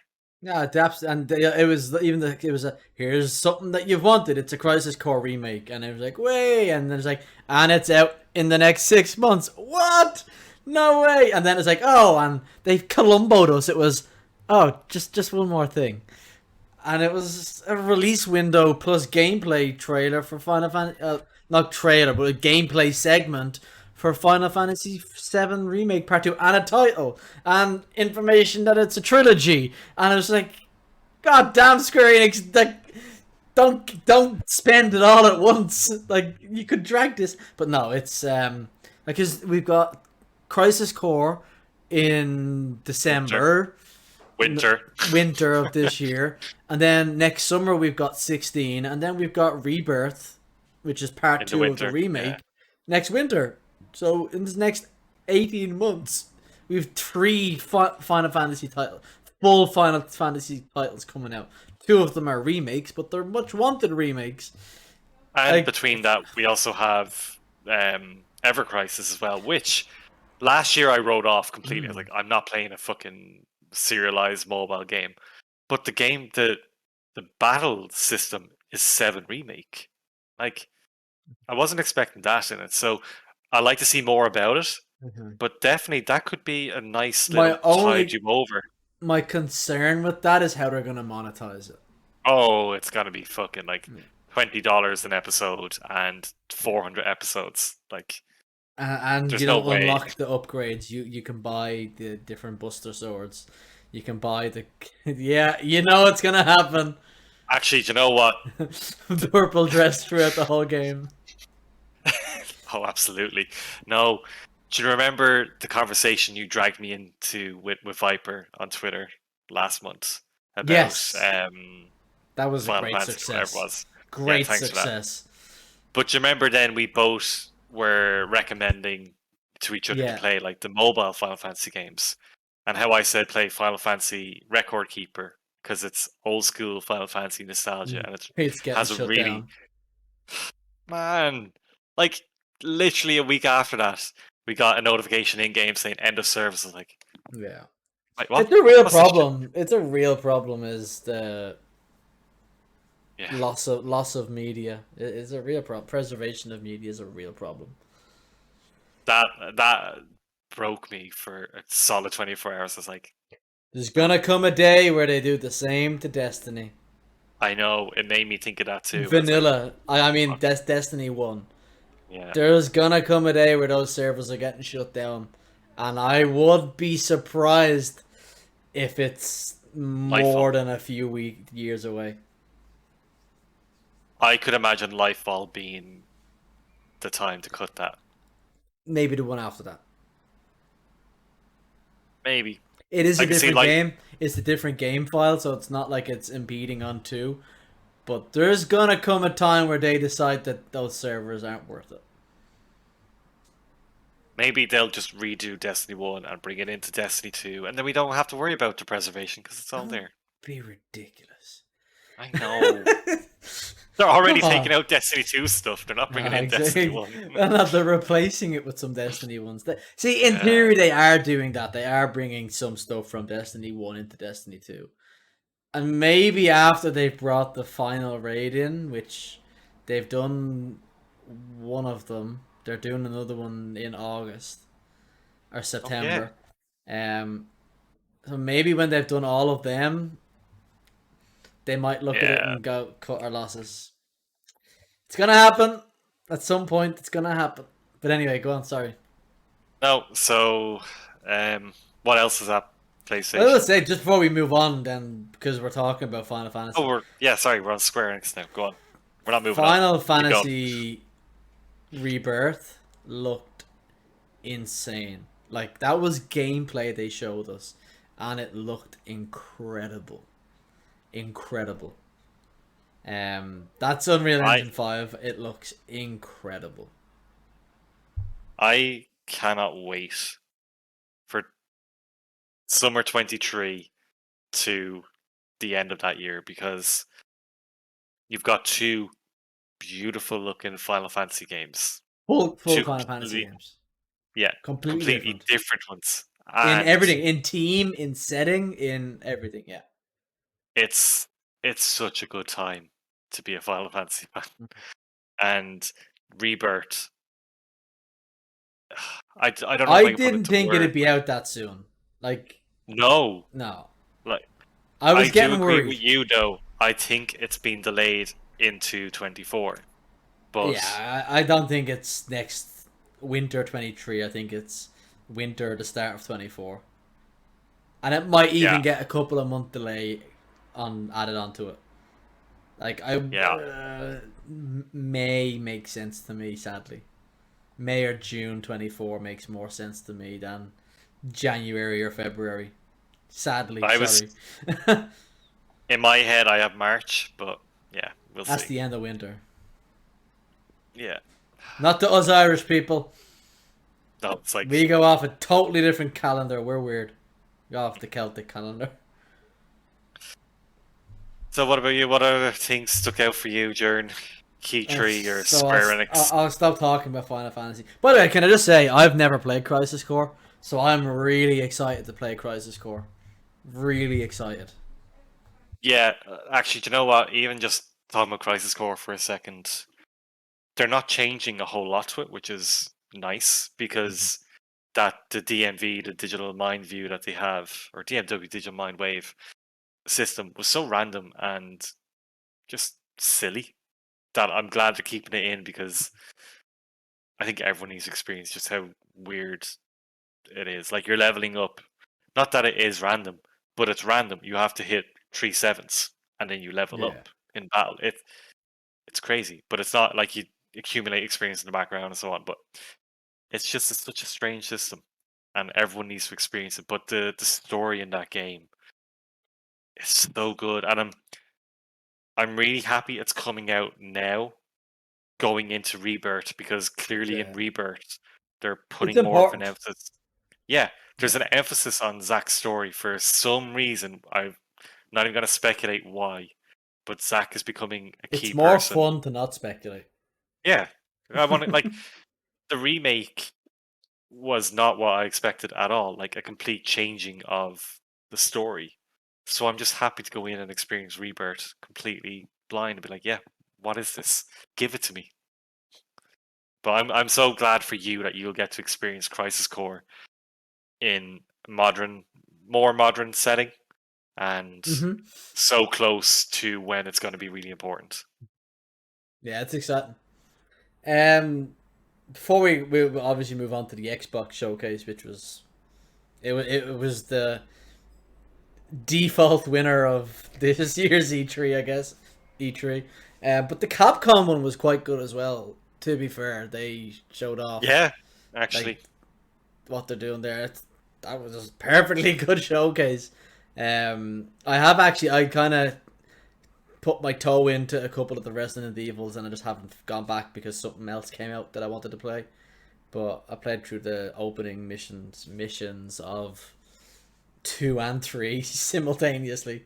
And I didn't poop myself or have nightmares, so I'm doing okay so far. Oh, Yeah, yeah, it's doing only going to okay get so far. worse. It's Good only luck. gonna get worse. um.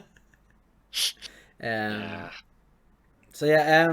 So yeah. Like I think the Xbox showcase was always going to be the default best of the showcases because well, Xbox had to hit a home run because 2022 has been notably absent of any first party titles. But they did the interesting thing of showing off only things coming out in the next 12 months. Um, which was good and bad. It was good because anything you're seeing, you're going to be playing in the next 12 months, which is fantastic. I would have liked them to say in the next 18 months, maybe, so that we're covering Christmas next year. But that was just a decision that they made. It would have been nice to know what's coming at the tail end of next year. But yeah, so there was a couple of standouts in this. I think the opening and the closing are probably the two biggest standouts for me. And the one that was the Rick and Morty creator, that game, Oh yeah, that looked cool. I'm looking forward to it. It looks yeah. stupid as fuck, but it looks really polished, and it's out really soon. Like I'm in for a polished first person shooter.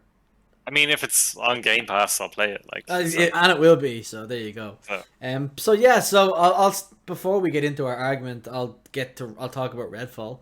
Redfall's one that it was shown last year, I think, and then they showed gameplay this year, and it was something that I was interested in last year, and everyone was kind of like, "What the fuck is this Redfall Kev's talking about?" No one, everyone was like, "Yeah, what is this game? You keep mentioning it," and then they saw that trailer and I went, "Oh, this looks kind of cool."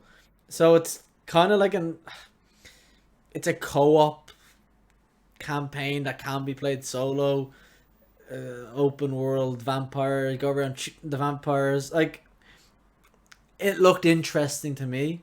It's got that arcane kind of nonsense ability thing. I hope that they have better connections than their last multiplayer game, which was Deathloop. That was again, that was um, PvP rather than co-op, but the connections were not good in that game. But it's one that I've had my eye on, and I'm excited for it to come out. And it'd be one of those that it might be cool to play through with a group of people. Um, I know you've like no it, interest in it. no, like it's to me first. Yeah, like arcane games just don't gel with me at all for whatever reason. I always want to play them, just don't enjoy them. Um, but yeah, like it's just Left 4 Dead, but done by Arcane. Like I don't I'm not. necessarily think it is though. Like it's not a horde mode kind of game, which I think that was you thought it was that originally. I thought it might have been that in the trailer, but it's a co-op linear-ish campaign. So like if it's polished and if servers are better than Deathloop, I'm down to play through it with somebody. If not, I'll play it by myself. Like I will see what reviews are like and when people have gameplay, so I can kind of make a more informed You're decision on it. forgetting But one thing. It's an arcane game, so it's gonna review like fucking crazy, and you know it is. Arcane games don't get bad reviews. yeah, but if I see the gameplay, I'll know myself. I'm Yeah, like, nah, it's not for me. Like to be fair, Deathloop, I still haven't completed it, but it's probably the most fun I've had in an arcane game because it's less arcaney than other yeah, games. Like having the shooting element, I think do you know what it is? It's in Arcane, it's that stupid choice between play the game a particular way or deal with the consequences of playing it the way you yeah. wanted to. And And I Deathloop didn't fucking have hate that. that. Exactly. So which is why I've enjoyed playing Deathloop more because you've got the freedom to do what you want. Obviously, it will all condense into one timeline and you do the one thing you're supposed to, but there's no like if you kill a visionary, you've got 10,000 rats that are gonna fucking shit on you and make your game a living hell. Speaking of rats, I forgot the other game that I played that was Requiem, really, really good. Fucking really good. Anyway, Plague um, Tale. Plague Tales Requiem. And that got it. No, that's the new one. No, Requiem. Oh, Requiem is Innocence the is the new first one. one. Yeah, Innocence is the first one. Yeah, it was because we saw a trailer for yeah. Requiem that I went, "Oh, I'm interested in this. So good." Sidebar: such a good game. Go play it. Absolutely play that game if you've not played it. It is so good. The trailer I to own Requiem, that if you game on like four different fucking platforms. I've just never played yeah, it. I had it on Epic, I had it on Xbox, and I had it on PlayStation. Played it on PlayStation in the end, and it's so good because I had the PS5 upgrade for free. Um, if you don't remember the trailer to Requiem, you're you'll be much better off playing Innocence. If you remember what happened in that trailer, it ruins Requiem slightly or Innocence slightly, but good. But anyway, so There's a Arcane, I will reason I give. haven't played some of these games, and it's because I still don't have a sofa in this room. Because Yeah, I was waiting until I was back doing blended working, so could organize the delivery, and then I had to pay for a Steam Deck. So, and then I bought AEW tickets. So, yeah. I ain't sorry about that, and the other one's on you. so once I But have a yeah, sofa in so I here, will. I will play more stuff like that. Yeah, you might actually finish Death Stranding. I have to start it Um, again because I fired it up and went, I have no memory of this place. yep. But Redfall, like, look, once it comes out and I see how it plays and the gameplay behind it, I might give it a go because, like that, if it's co-op, maybe I'll I'll carry enjoy it. it more. Because exactly, I'll jump in your backpack and Look, it'll be fine. Billy Madison showed us in 1995, but it might have been 93. Billy Madison showed us that lighting a bag of shit on fire and leaving it on your neighbor's doorstep is amazing fun, as long as you're with your friends. So, Yeah, whether the game's everything's good better or with bad friends. isn't gonna matter as long as your friends are there. Fallout. No, never mind. I'm only joking. um, Right, now look, speaking of gameplay, because that's going to be what we're talking about, the other big announcement from the Bethesda Xbox showcase was Starfield. Not announcement, but they showed off Starfield gameplay. And I know this is where we're going to have some disagreements because I know you were not impressed at all by it. I was a bit apprehensive, I won't lie, but when I've thought about it further, I've kind of gone, it's acceptance as opposed to I'm excited. So yeah, they showed off Starfield gameplay to close the show. We had Todd Howard, the seagull, full shiny jacket, our full shiny shoes, full leather jacket. Did you read that report? It was fantastic. The seagull thing. Yes, yeah, Yeah, yeah, yeah, where yeah, yeah. his nickname was the Seagull during Fallout 76 So you development. fly by and shit on Yeah, people's because side. so like a lot of the upper tier of Bethesda wanted nothing to do with uh, Fallout 76. They just didn't care for it. So like the developers be working away and they think they'd have this really fucking cool idea, and then Todd Howard would just come in and shit all over it, throw it out, and he got the nickname the Seagull. it's such an apt Pretty name for him fantastic. as well. 'Cause he Yeah. loves shiny things too. He loves shiny things. Yeah, He loves yeah. shiny things. So yeah, Go on, you were saying. like the part look, it's a Bethesda Game Studios game. We've had Oblivion, Skyrim, Fallout 3, 4, New Vegas. That was by Obsidian. But we've had, and it looked like it fit in with the same kind of DNA as previous Bethesda Game Studios games. The shooting looked a bit and it's a bit concerning because when you watch a trailer, and it's the same with a movie or a program or a game or anything, the trailer is supposed to paint it in its best light. The trailer for Starfield did not paint its shooting mechanics. And look, it's not going to be like Destiny or Call of Duty or Apex Legends or even Deathloop. Deathloop's shooting was pretty decent. Um, so it's not going to be incredible. However, Skyrim's gameplay isn't necessarily fantastic. It's very swingy, hack and slash, swing, and it's nonsense. In comparison to a Dark Souls, or an Elden Ring, or whatever, where it has that very Bro. precise combat. And Skyrim is one of the biggest selling games of all time, and it doesn't. GTA, GTA shooting is not fantastic. It's really not. I thought you were about to disagree with me for a second. It's like, yeah, No, objectively, yeah, it's really bad. yeah, it's not great. No. And GTA is one of the most popular fucking games in the world, and will always be one of the most popular games in the world. So I think the gameplay side of it, you won't, if you're playing it, it's not something you're gonna be thinking about because it's gonna be like, I'm playing Skyrim in space. This is fucking cool. The part that I'm apprehensive about is that 100 systems, 1,000 planets, because to me, that is the Starfield version of 16 times the detail. It is a zinger line that is going to come back to haunt them when it comes out. Because people will. I hope I'm proven wrong. People will say, why didn't you just make 20 planets or 50 planets and really hone them and perfect them and give us a really polished experience?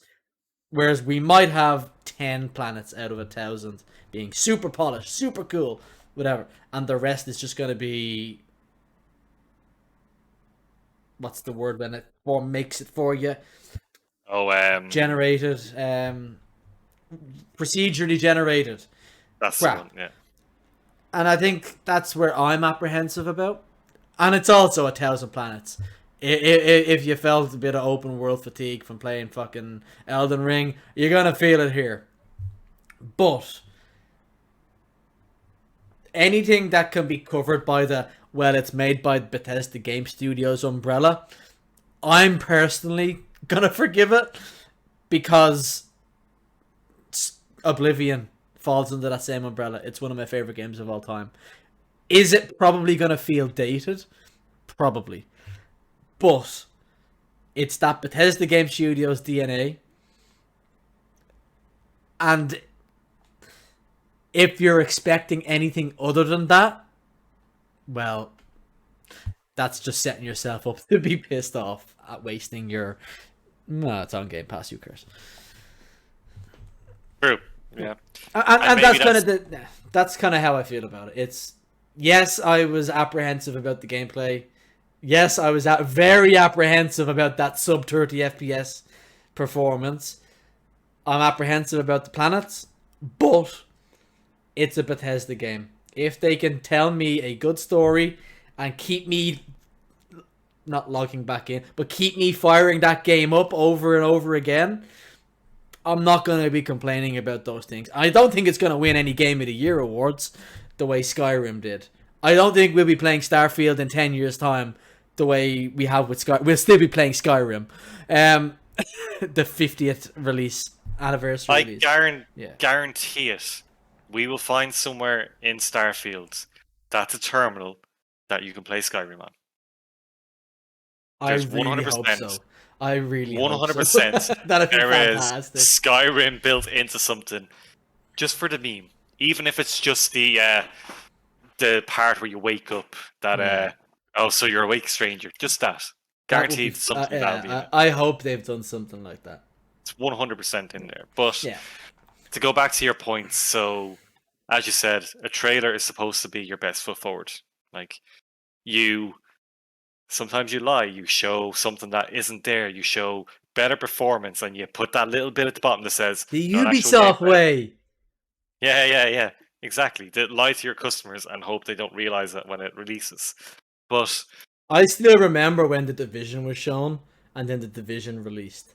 And people went, what the fuck is this? This isn't what you showed us. And I was like, of course it wasn't. That was CGI generated. Did you see it? That no game looks that good. They still don't look that good. But so like, firstly, to see choppy subpar frame rates in a game trailer that's supposed to be highlighting all its best features, straight away was like, okay, this is danger territory. Then we saw the gunplay, and I went, wow, this is still the same gunplay from Fallout 3 without the VAT system, which means The that it's only- going to be shit. Maybe devil's advocate I have for that is that might have been early gameplay where it was a low-level weapon. No, I doubt it. I highly doubt it. Because remember in Destiny, when you got that first auto rifle, it was crap. And then if you bought the Galahorn from Zur on the first weekend, it was the best fucking thing. So like, No, if I'm gonna disagree on that one. Like that's I'm playing as a devil's advocate, no, but I don't even think as a that's the devil's case. advocate, I think that's not a good point because what I would be what I'm more concerned about isn't the weapon that they used or like we won't even talk about the questionable fucking gunplay of the person holding that Hmm. controller. Like they were terrible, Well, and that's coming from me. So, do but you it know what was the that looked fact like to that me? And I'd love to know if this was the case. It looked like someone who plays mouse and keyboard playing with a controller. That's what it maybe, looked like to me. Because when I play Destiny on a controller, that's how I play now. I'm terrible. yeah, maybe, but It it looked was like they the were overcorrecting everything. yeah, but it was the floatiness of it. Like Yeah, it's the actual mechanics yeah. of the gunplay I that do I agree. went. This hasn't changed since Fallout 3. And the only reason I got through Fallout 3 and its terrible gunplay was because you had the VAT system, so you could freeze time, focus on the Hated that. head, and I kill them. hated that. I hate the VAT system. I hope I this doesn't only have anything like that. I only liked it because it allowed you to actually make a fucking shot. Yeah. Like playing that on controller on PS3 Yeah. was like turning a screw with a maggot. It was just fucking impossible. So that to me then was another huge red flag. Okay, I Bethesda. did like, by the way, just to throw it out there, I liked how the first thing we saw in Starfield was bugs. It was literal space bugs. I remember that part. To be honest The now. bugs came up over the ridge. I was like, they're in. Oh I was like, yeah, yeah. they're in on the joke. They get it. Doesn't mean That they're gonna I fix them, but they get it. no no. And like that's the other thing. So as you said, it's a Bethesda game. Your expectations need to be adjusted accordingly. And mine are. My problem is I think they're so adjusted that I'm recalling that we haven't had, in my view, a good Bethesda game in a long Since time. Skyrim, Even then, like I think Skyrim, I Skyrim love is Skyrim. objectively a good game, Skyrim is, unless you played it on PS3. yeah. Look, I agree pretty much with that. But I, looking back on it, do I think it deserved the praise it got? No. But it is like it's that probably was their last good game. So we're talking 11 years ago was their last good game. I've been burned more than I've been rewarded with Bethesda. So when I set my expectations, that's where I am. And when I see them putting what's supposed to be their best foot forward and it's not wowing me or at least making me go, okay, do you know what? There's enough here to buy me in. I'm not into it. So for me, it's a huge miss. I'm still look, it's day one Game Pass. I will give it its fair dues because I don't have an upfront fee for it. So I'll play it. And if I'm wrong, I'll be fucking delighted because there's nothing I'd love more than a really good Bethesda game. But as you said, the other big fucking red flag is what's with the Thousand Planets. Like, I'm okay with there being 10 sequence planets that I will visit and the story keeps me contained in there. The second it makes me go to another procedurally generated planet or just a barren planet for side quests or to progress the story, it's getting uninstalled. Fuck that nonsense. Like, I will stay within those 10 planets if they're really well developed and the story contains me there. If the others are there to explore and do like base building that's They're frivolous to for what you're supposed to modders. do, then I just won't touch A it and full I'll be planet happy. of Thomas the Tank Engines. Okay, I'm interested again. Tell me more. Yeah, It's got no, to be a fucking fairy yeah, planet. like we had the conversations when it was out. I was like, I remember some people were kind of like, I wasn't sold on it. Now I am, and I was like, yeah, I'm the opposite. I'm apprehensive now. That did not paint it in its best light. It didn't paint it in its best light, And Game Pass, or it did, and that's where the problem lies. that's the problem, I think, is that was its best light. Hmm. But do you know what? Game Pass is such a huge boon for Mm-hmm. that. For a small fee where you get extra benefits, I can play Starfield without feeling burnt out or being burned by a 70 or 80 euro Yeah. price tag. I can play the game and go, fuck it, it's amazing. Glad I only paid 12 quid for it. Or I go, that was shit. At least I can play something else now. Absolutely. And by the time that comes out, there should be quite a lot more on Game Pass. I think these are the dark times for Game Passes, where there's not really a lot, apart from playing other third party stuff. I think once Xbox's acquisitions get going, Game Pass is going to be much more valuable again. Was there anything else that stood out? I know Hollow Knight. Did you play Hollow Knight? I saw the trailer for Hollow Still Knight. didn't get a release date, No. but it's in the Um, next 12 months. in the next 12 months. So I started. I think I told you I was going through a phase of playing those Souls-like games. So I started with Hmm. Salt and Sanctuary, because Yes. on one of our previous episodes we saw the trailer for the new Salt and Sanctuary that came out. I was like, oh, looks cool. Went back and played it. It's okay. Um, but I started Hollow Knight, and that's pretty good. So yeah, Silk Song definitely on the radar. It's a Game Pass, so definitely worth looking into. Um, like I think I view the Xbox showcase differently than I would view the others, because when they all say they're coming to Game Pass in some capacity, I'm like, okay, I Interesting. might not be sold on it, but I might give it a go. I'll install it Yeah. and I might open it. So It was I think sorry, go on. no, I was gonna say I think for Microsoft, it's such a boon that like anyone watching that showcase who has Game Pass can walk away going, yeah, maybe there was nothing there for me, but there's at least 3 or 4 things I'll Yeah. download. Yeah. And that's how I kind of look at it. Like, overall, there was probably two or three things that I kind of, oh yeah, I'm looking forward to that. But there's options that like, oh, Yeah. if that releases and gets received well, I'll give it a shot.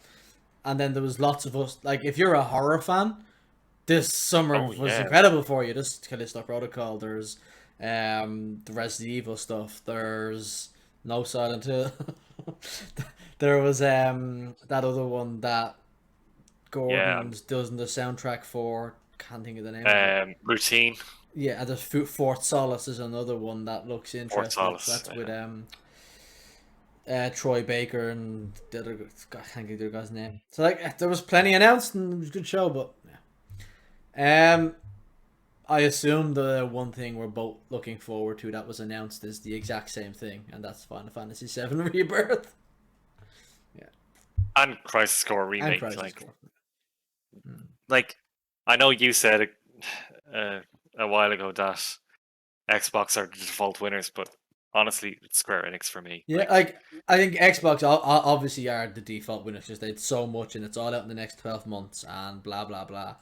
But it was a very good year for smaller showcases. Absolutely, Square Enix was very good. Capcom's was very good. I'd even say that the PlayStation. I know it's PlayStation, but it was a smaller showcase and it was very good. So those smaller ones, I thought did very well this year. Devolver's was like completely out there weird this year. Usually I can watch it and it's a bit weird, but I was like this year I just had to turn it off. I couldn't. I'm not in on the joke, sadly. Um, yeah. then like the I'm just yeah. This one actually I want to talk about this because I'm so confused about this game. Marvel's Midnight Suns. Yes. Is that a MOBA Potentially. I thought it was or a an hero? I thought it Whatever. was an RTS. Yeah, that's what I mean. Sorry, RTS OTS. isn't the right word. A turn-based, whatever, turn-based strategy. I thought it was like what's that? XCOM. I thought it was an XCOM clone. I could Oh, be wrong on that. but either way, it's not a beat 'em up or a single player like fighting game. And while you're I talking was. about stuff at Marvel, it now makes sense why there was no Knights of the Old Republic showing at the PlayStation stuff this year, because that game looks like it's getting canned. It is Sadly, canned. Like yeah, there's no two ways about it. And it is. It's really disappointing it's because I remember the disappointing. three of Yeah, us watched that last year and we're so shocked and hyped about it. And the news is fucking heartbreaking because it's a game that deserves the remake treatment. And by the sounds of like when you read into the details, yeah, it's been delayed. So has everything else. But when you actually read into the details, it doesn't sound good. Like the Like it what it the reminds me artistic. of Anthem and Destiny's Vanilla's development, where like a year before Destiny launched, the game director just left. And well, Destiny was saved. It took a while, but it was saved. But it reminds me of that, where it's just like we don't know what we're doing, so fire the two people at the top and start again. But in this case, they're not starting again. They're actually looking to just move on completely, which is unfortunate. And Um, like the idea that it was supposed to apparently Give come it out to Bioware. this year. Oh, it was never coming this year. Not a No. chance. Yeah. And then they were like, but realistically, we were thinking 2025. Like, why the fuck Yes. did you announce it? Well, that's the other thing. Like Todd Howard was talking last week about Starfield, and then he says, "Oh, Elder Scrolls is coming in 26, and then Fallout's coming after that." It's like we all knew Fallout was coming at some point, but don't go announcing something that's potentially 10 years away. Like it's just we could all be dead by then. Even I would say 2026 is too far away for Yeah, something to way be too announced. far. Like one thing I will say about Cyberpunk, it because of how long it was announced to released, the hype just became way too much. That even if that game launched in a perfect state and didn't disappoint anybody, people still would have been disappointed because they had built it up in their heads to be the second coming of Jesus fucking Christ. And it was never going to happen. It was just impossible for it to meet any of those expectations because Yeah. it was 8 years in develop. Like it's gonna even if it was 8 years in development but got announced 4 years into that, even that would have been too long. I we thought might we'd moved away from this crap. we might see the perfect one in Crisis Core announced Well, no, we might potentially even see 6 months another before one release. with Pokemon. Like the Pokemon showcase a few months ago, I was saying, nah, there's no way they Oh announce a yeah, new game this year. I was like, there's no way they announce a new one to come out this year. And 'cause then that was April, surprise, wasn't it? yeah, and surprise they announced Scarlet and Violet's coming at the end of the year. It's like, yay, 6 months time, I know I get a new game. It's fantastic. Yeah, This whole that's the way it announcing should things be. 7 years or 6 years ahead of time, it's like just stop, Yeah, just stop. like especially when it comes to big franchises like that, Yeah, because we know one is coming at some stage. So don't just tell us, yeah. oh yeah, it's coming. Like I'm sure there's a reason for it. I'm sure it gets in, it drives up this fucking shareholders and all that stuff. I'm sure that there's a financial reason they do it, but it drives up the stock price, all that nonsense that I don't, not going to pretend to understand. But it still just puts undue pressure on the developers to meet an unrealistic date of release, and then it just naturally leads to disappointed and pissed off people. So, Yep, no, fully agree. like, it's different with say Destiny, where it said right, we have the Witch Queen this year. Next year we've got Lightfall. The year after, this is what we're doing, and it's giving you a roadmap for the next 3 or 4 years of a game that's already long. That's fine because we know it's coming, and it's like here's what's coming down the line. Great, great. Bit like with Marvel, where they say here's what's out Christmas this year. This is out in April. This is out in September. This is out next December. And maybe they could constrain that to the next phase only and not announce a movie, two movies that are 6 years away, whatever it is. But roadmaps are good, but announcing something that is only in early development, you're only setting us up to be disappointed and you yourself up to get flack. Yeah. Not Caroline. Oh, oh no, that was poor taste, man. No, it's flack. I didn't like nothing about it. It's poor taste. Don't speak ill of the dead. Okay, I didn't. But anyway, Um, yeah, no, no. can we touch on Marvel for a second? Since you mentioned fucking timelines and Well, that's the other thing that I've kind of been doing is catching up on Marvel. Yeah, they have lost their way. I will just say that as it is. It is not like it's I don't not think Marvel they've fatigue. necessarily lost their way. They I they have lost their way in that they're not directly pointing to, like, every other, bar the first phase of Marvel that, okay, actually, no, do you know what? I take it back. They've lost their way. They're not pointing towards any sort of resolution for where this current story is going. Bar now that they've mentioned the films and we can see who the big bad is for the first Avengers film. But they're still not really linking in. Like, there's something like the original Phase 1, everyone knew they were building to an Avengers film, and what that looked like was kind of anyone's guess. And then they brought in Shari, and then he ended with Thanos. They're like, oh fuck, this is leading somewhere now. And then everything had the goal of leading towards that. None of the Phase 4 stuff has that, other than like, oh, multiverse, yeah. And Yeah, I'm I just tired of think it. it wouldn't have hurt to have taken a few years off of the Hollywood big budget movies. Again, there's probably reasons why they didn't do that. Like in terms of like the program, Loki was fantastic. Yeah, WandaVision was absolutely amazing. fantastic. Was fantastic. But in terms of the two movies, so Spider Man was very good. Like no question about it. I haven't seen Shang-Chi. I haven't seen the Eternals. I will get to them. I'm not excited for the Eternals. I've heard good things about Shang-Chi. But in terms of the two recent ones, which was Multiverse and Love and Thunder, they just didn't do it for me. And it's don't want to get into it too much and sound like I'm complaining. It's not that they've lost their way. It's more that it's they're kind of it feels kind of aimless. I do agree with that. Yeah, no, definitely. And And I know it's leading towards what it's leading towards, and they've announced what it's leading towards. They feel like standalones, and they don't really feel connected to each other apart from, well, they were together in the last movie. yeah, I don't know. I I'm think that enjoying some of the I TV think stuff. kind of like Destiny with the seasonal content and the end game, the formula of a Marvel movie for me, it's a little bit stale. And while I didn't necessarily love Multiverse of Madness, I liked that they tried to change the formula up a bit. A bit. They Yeah, did the horror thing, but it still had that same formula, that formula we've seen through countless movies now, and it just needs to be either give it a break or change up the formula. Because the formula is a little bit stale. It's also, I just think there's too much.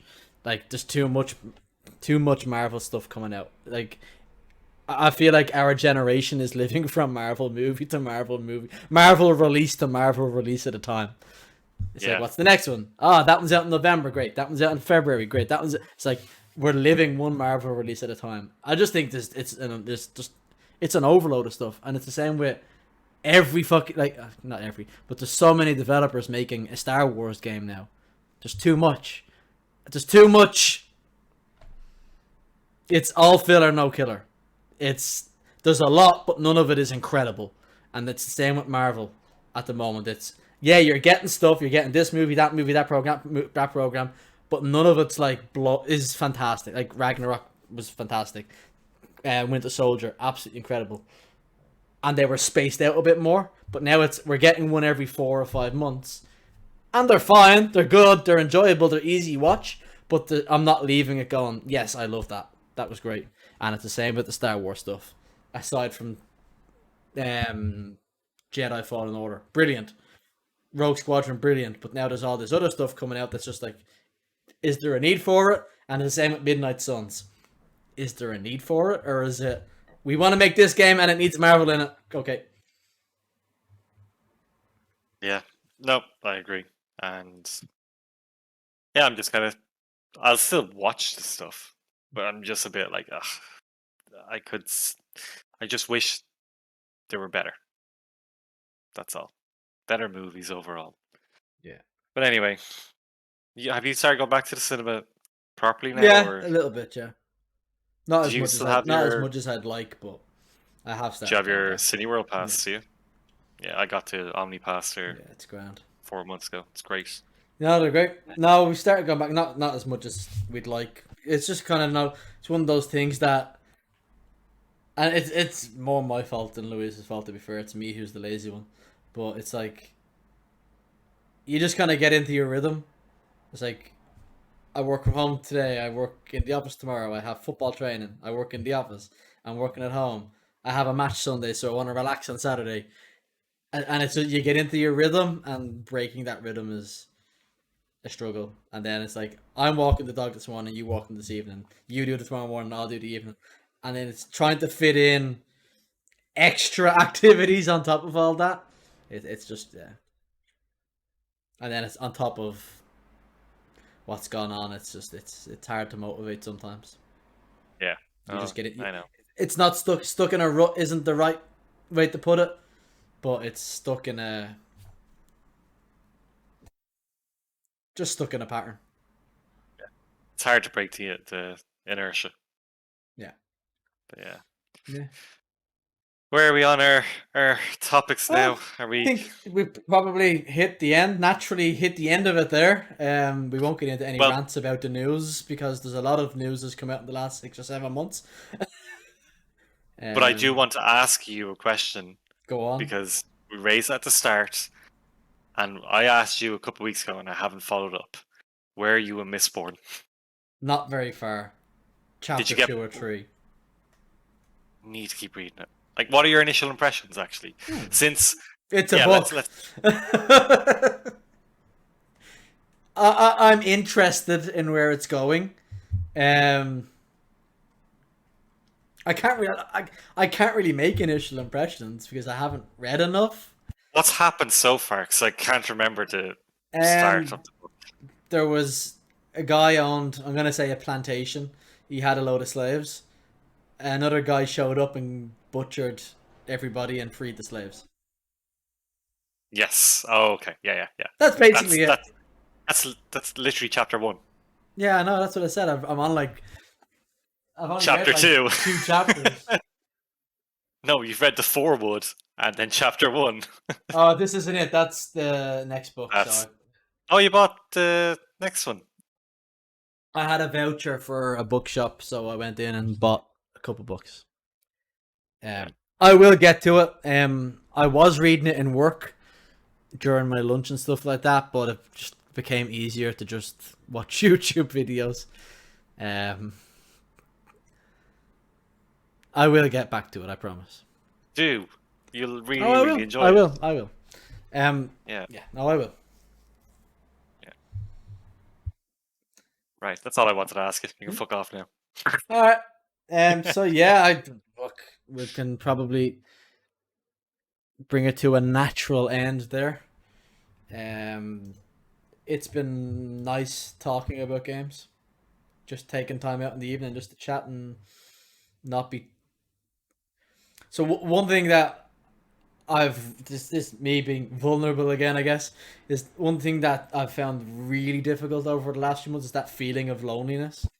Um, and it's I could be sitting there playing games and I get really, really not annoyed but uneasy because there's no voice in my ear. So I could be playing anything. Could be playing Destiny. Could be just not having that voice. It can be difficult. So actually having just taking time out just to chat and have a real conversation because a lot of the time when you're playing stuff, you're playing Destiny, you're not actually concentrating on the conversation. It's just a voice there. So actually taking time out to have a real conversation, it's good. So thank you. No, thank you Um, too. I'm glad that we jumped back on and did it because yeah, like that just gets it's not as you said stuck in a rut, but you get in your pattern and yeah. you just have to break that and do something. My For, pattern is Monday Night Raw, Wednesday Night Dynamite, Friday Night SmackDown, Friday Night Rampage. when you said Monday Night Raw, even though I know what you meant, it just in my head went to something else entirely. Get your mind out of the gutter. It's not my Um, fault you went from Raw to SmackDown. there's a bit of dynamite in the middle. A bit of dynamite in the middle, yeah, yeah. Um, yeah, you've been watching just before we close up. You've been watching the Friends Per Second podcast, yeah. I've been jumping in and out of it because, Listening in like, on. like Yeah. us, it's fucking long. Yeah, like it's so long. Oh, I listened to 2 or 3 podcasts and they're all like 3 hours long. It's like, oh my goodness. But I prefer that. Me and Louise had this conversation the other day actually about not our generation but the next generation. It's instant gratification. And it's a real problem. It's the TikTok generation. It's I want a 10-second video, move on. 10-second video, move on. That does nothing for me. And I actually wish Dill was here for this conversation because he's a sucker for that sort of thing. He big into Vine back in the day. He's big into TikTok and just getting those funny videos and move on to the next one, on to the next one, on to the next one. And that does nothing for me. I prefer, and it's like, well, if I look at a podcast and see it's 45 minutes long, I'm like, nah, it's too short. Where I look at it and see, like, I listen to a wrestling podcast and then I listen to the Friends Per Second podcast. This week's Cultaholic Wrestling podcast was 46 minutes left. It was 3 hours 45 minutes long. Just talking about wrestling, and it's like, because you know what it does for me? It when I'm going to work the 3 days a week, I listen to it on the drive in and the drive back. So by the time I finish the podcast, the next one is out, and then I start it again. So I like having that long, drawn out that conversation because it brings me a lot more fulfillment than haha funny cat video, haha funny stupid person video. I don't know how TikTok works, which is why I'm swiping. I'm on a different app here, obviously. You're playing Tinder with TikTok videos. But that just doesn't do it for me, and it never has. But yeah. No, Anyway. to be fair, like, while we're on that topic, so I don't have TikTok. I don't like Nah, me neither. TikTok, but I do enjoy short snippets. And there's a time to play. Like, if I'm in bed and I'm just scrolling until I go to sleep, I'm not gonna watch a 2 or 3 minute video. Like, I'm gonna look for something that's quick, funny, easy to digest, whatever. But like that, the long form stuff is really good. Like, if you want something to listen to and have an engaging conversation, and something that isn't just haha memes for 10 minutes, but an actual, like, just people talking and having a shared enjoyment of something. And even if you're not into it, like, to hear other people get enthusiastic about something, or just be even really critical about something, you're like, okay, enjoying this. Like, but yeah, I don't know. You see, I don't know. I don't do work that I can listen to that stuff because I'd love to Yeah, I just listen to do. my audiobook. I'm able Yeah, to. I'm kind of yeah. left to my own devices and work because I do a job that no one else wants to do. So if I'm doing something, I just earphones in and off I go. That's grand. I one See, earphone in, keep one out in case I need it for something, but it's grand.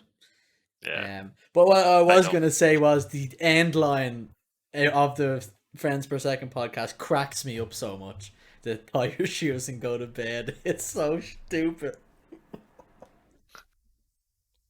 That's all I wanted I to say. Tie your I shoes and go love. to bed. It's so funny.